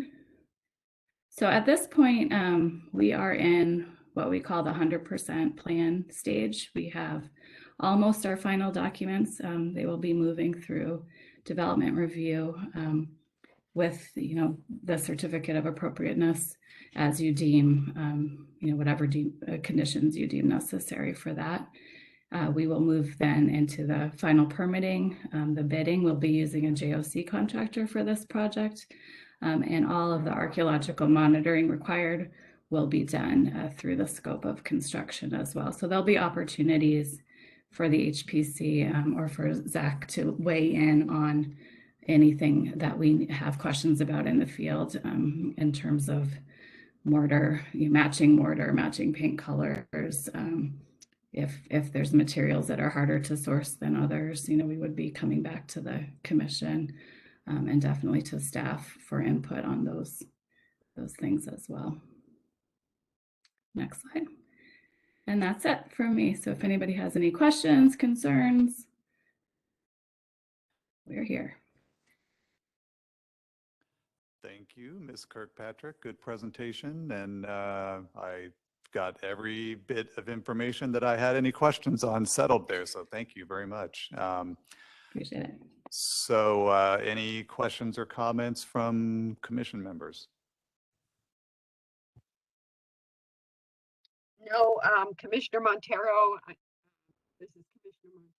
I agree with you, Chair Woodson, that all my questions have been answered. Appreciate that. Thank you. Sure. And were you given a copy of the plan set? I'm just curious. Yes, I provided the commission with, a copy of the 100% plan. Oh, excellent. Okay, thank you. Yes, thank you. And thanks for indicating about the archaeological monitoring, because I know there was a couple of questions about that before the meeting. And so sounds like you already have that handle and it's going to be part of the project scope. Yes, and I'm not sure where we're at with the submission to the ASM right now, but it is part of the scope, and Scott Soliday has been working on that with us as well. Excellent, thank you. Okay, so I guess we need a motion for the certificate of appropriateness, correct? Yeah, it's appropriateness, not approval, as I noted here. My apologies, but yes, a certificate of appropriateness. Ah, yes, okay. Okay, do I have I'm sorry, I don't mean to interrupt, Kyle. This is Commissioner Garrity. Go ahead, thank you. I just wanted to ask, is the archaeological monitoring part of the condition of approval that we're approving here? Which I would recommend it would or should be. It is not. This is Zach Leichner. It is not part of the conditions of approval, but it certainly could be if the commission felt it was necessary to state that explicitly. Yeah, we are under contract for that already. I don't know if that matters. Yeah, so well, I agree that the city is obligated. I agree. The city is obligated to do it, but we cannot, so it is, essentially mandated. But if the commission feels more comfortable including it, that we can certainly do that. That's just up to the commissioners. So. Commissioner Montero, did you have something? Yes, I did. I think it should be added. So I don't know, do I make a motion for that? Motion to add archaeology as a condition of approval? I think we can, but let me just see if there's any other comments first.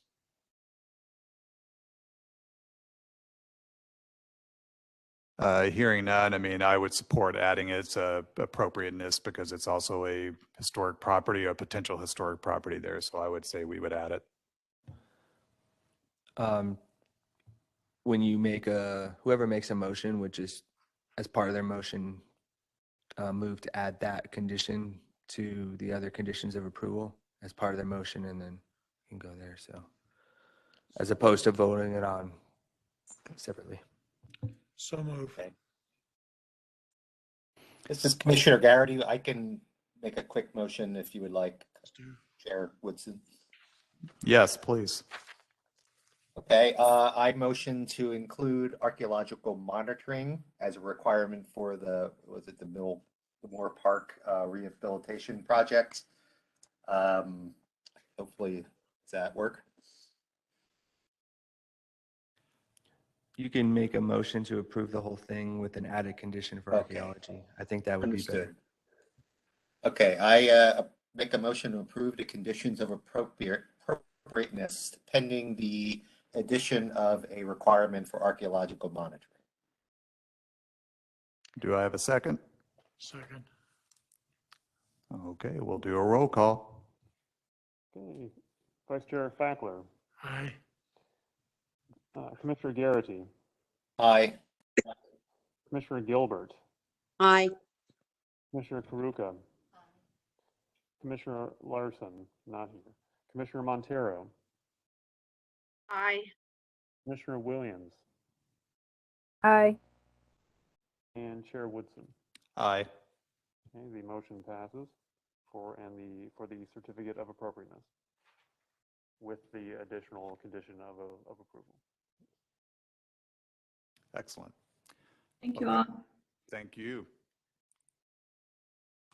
I think we have a couple more items here just to make sure we don't have any other. Item 11, chair staff updates. Yeah, Chair Woodson, do you have any updates? I do not have any updates other than to express that I'm glad that this meeting is happening finally here in the council chambers. It's nice to be back in here, even though I wasn't here, but being in here is a nice added to the ambiance of the meeting. So no, I do not. Any other staff have any updates? I do, just yeah, briefly, if I can not mix up my notes here. Let's see. Oh, yeah, so just briefly, because I know we're running late here, but one or two things. Just wanted to update the commission on the fact that the plan is for next month to bring before the commission a request for final approval of the updated historic preservation plan. You'll recall that the commission granted preliminary approval of the updated historic preservation plan during its November 2021 meeting. The HP plan has undergone some additional revisions based on comments from tribal governments, various stakeholders, including other city agencies besides community development. And so I'll plan to bring the historic preservation plan along with two inventories of historic buildings in the city of Tempe, basically collectively over the course of roughly 1868 to 1975. Bring those plans before the commission next month for final approval.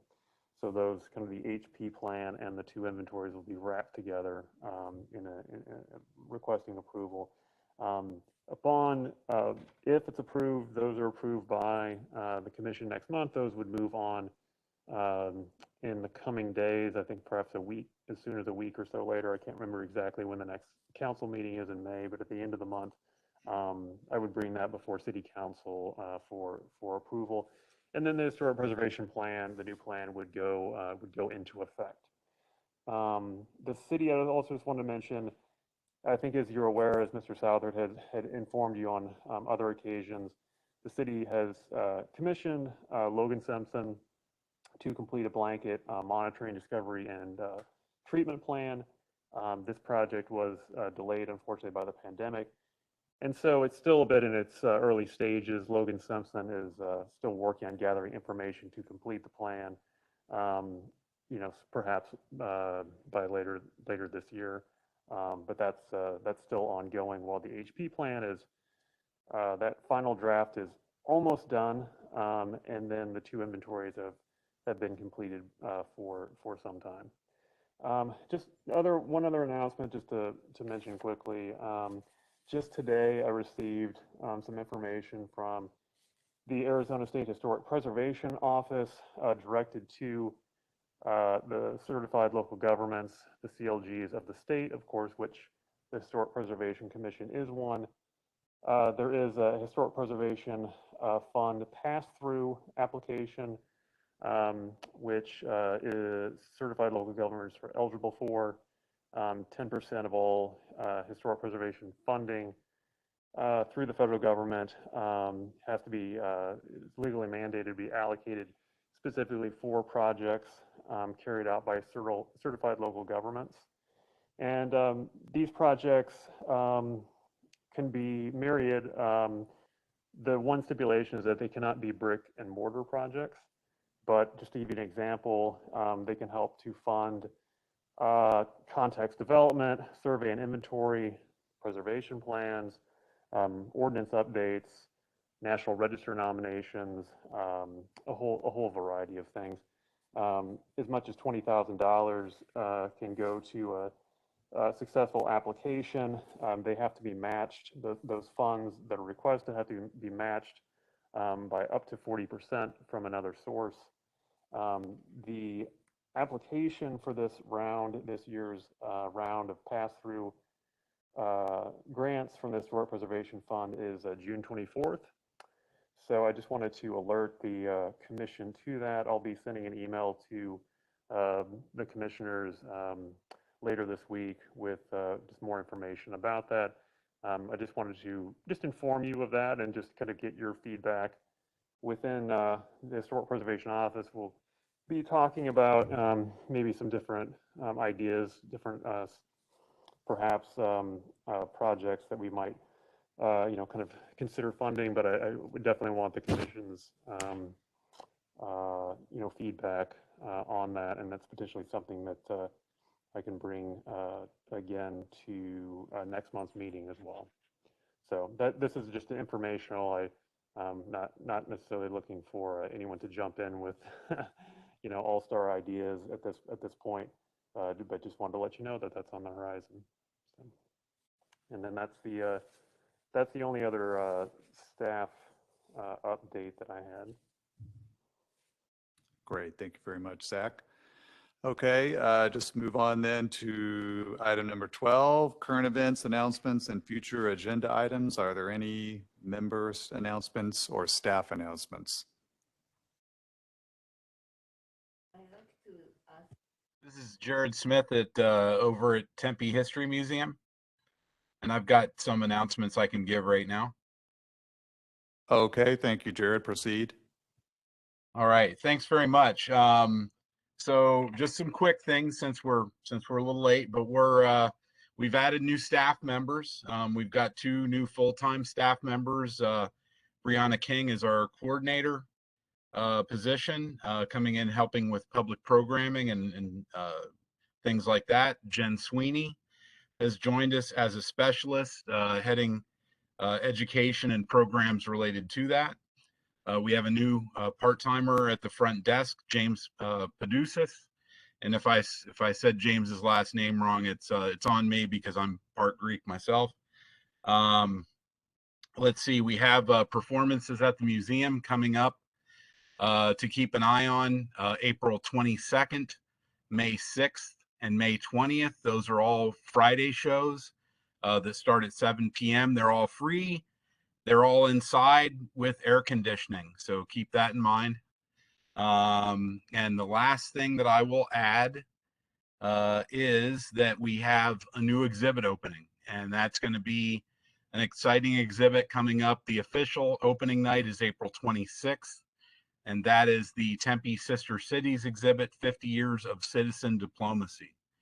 And it's going to be really great. Our co-workers, Josh Roffler and Dan Miller, are putting that together, doing a really great job working with their volunteers and other staff members to ensure that that's going to be an excellent show, along with, of course, our partnership with the sister cities and our literal sister cities who have been contributing heavily to that.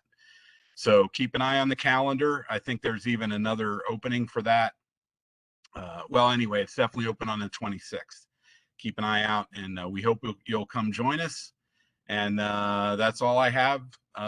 Thanks very much. Thank you, Jared. Those sound like good events. Thank Commissioner Karuka, did you have something to add?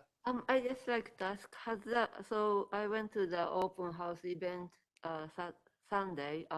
Has the stone marker been mentioned at this commission? The marker or the Sally D. Hayden? No? The gentleman who was involved with the Adobe wall No, there's restoration? a marker, big stone with the plaque. Oh, No? no. Okay, then I can mention about that. So there's a new marker with stone, large stone on the north side of the house. And the marker, it say, Road to the 19th Amendment, Sally D. Hayden, Vice President, Arizona Territorial Suffrage Association, 1895, and mother of U.S. Senate, Carl Hayden, who introduced suffrage resolution in Congress, 1913. So there's a stone marker next time you visit. Please take a look. And stone was funded by Women's Club. They did fundraising. Thank you. Okay, thank you. That was good to know. Any other announcements? Going once, going twice. I have a staff announcement, just briefly. Commissioner should have received an email from me on March 28th, just informing you about an upcoming boards and commissions appreciation event being hosted by the city. Members and liaisons are invited to the event, which will take place on May 6th from 5 to 7 p.m. It's going to be at a very nice place, the Tempe Center for the Arts at 700 West Rio Salado. And there was an email that was sent out by Mayor Woods himself, noting that RSVPs were so far pretty low. So please to RSVP ASAP if you're looking to attend that event. And I also just sent a reminder email to you all on the commission. So if you are interested in that, please do send in your RSVP if you'd like to attend. So, thank you. Great, thanks for the reminder. Robbie, were you about to say something? I'm good, thanks. Very good. Okay, without further ado then, if there's nothing else, I'll call the meeting to adjournment at 9:29 p.m. Or point of order, can we have a motion to yes, adjourn? of course. So move. And a second. Thank you. Then we are adjourned at 9:29 p.m. Thank you, everybody. See you next time. Thank you. Chair. Thank you. Good night.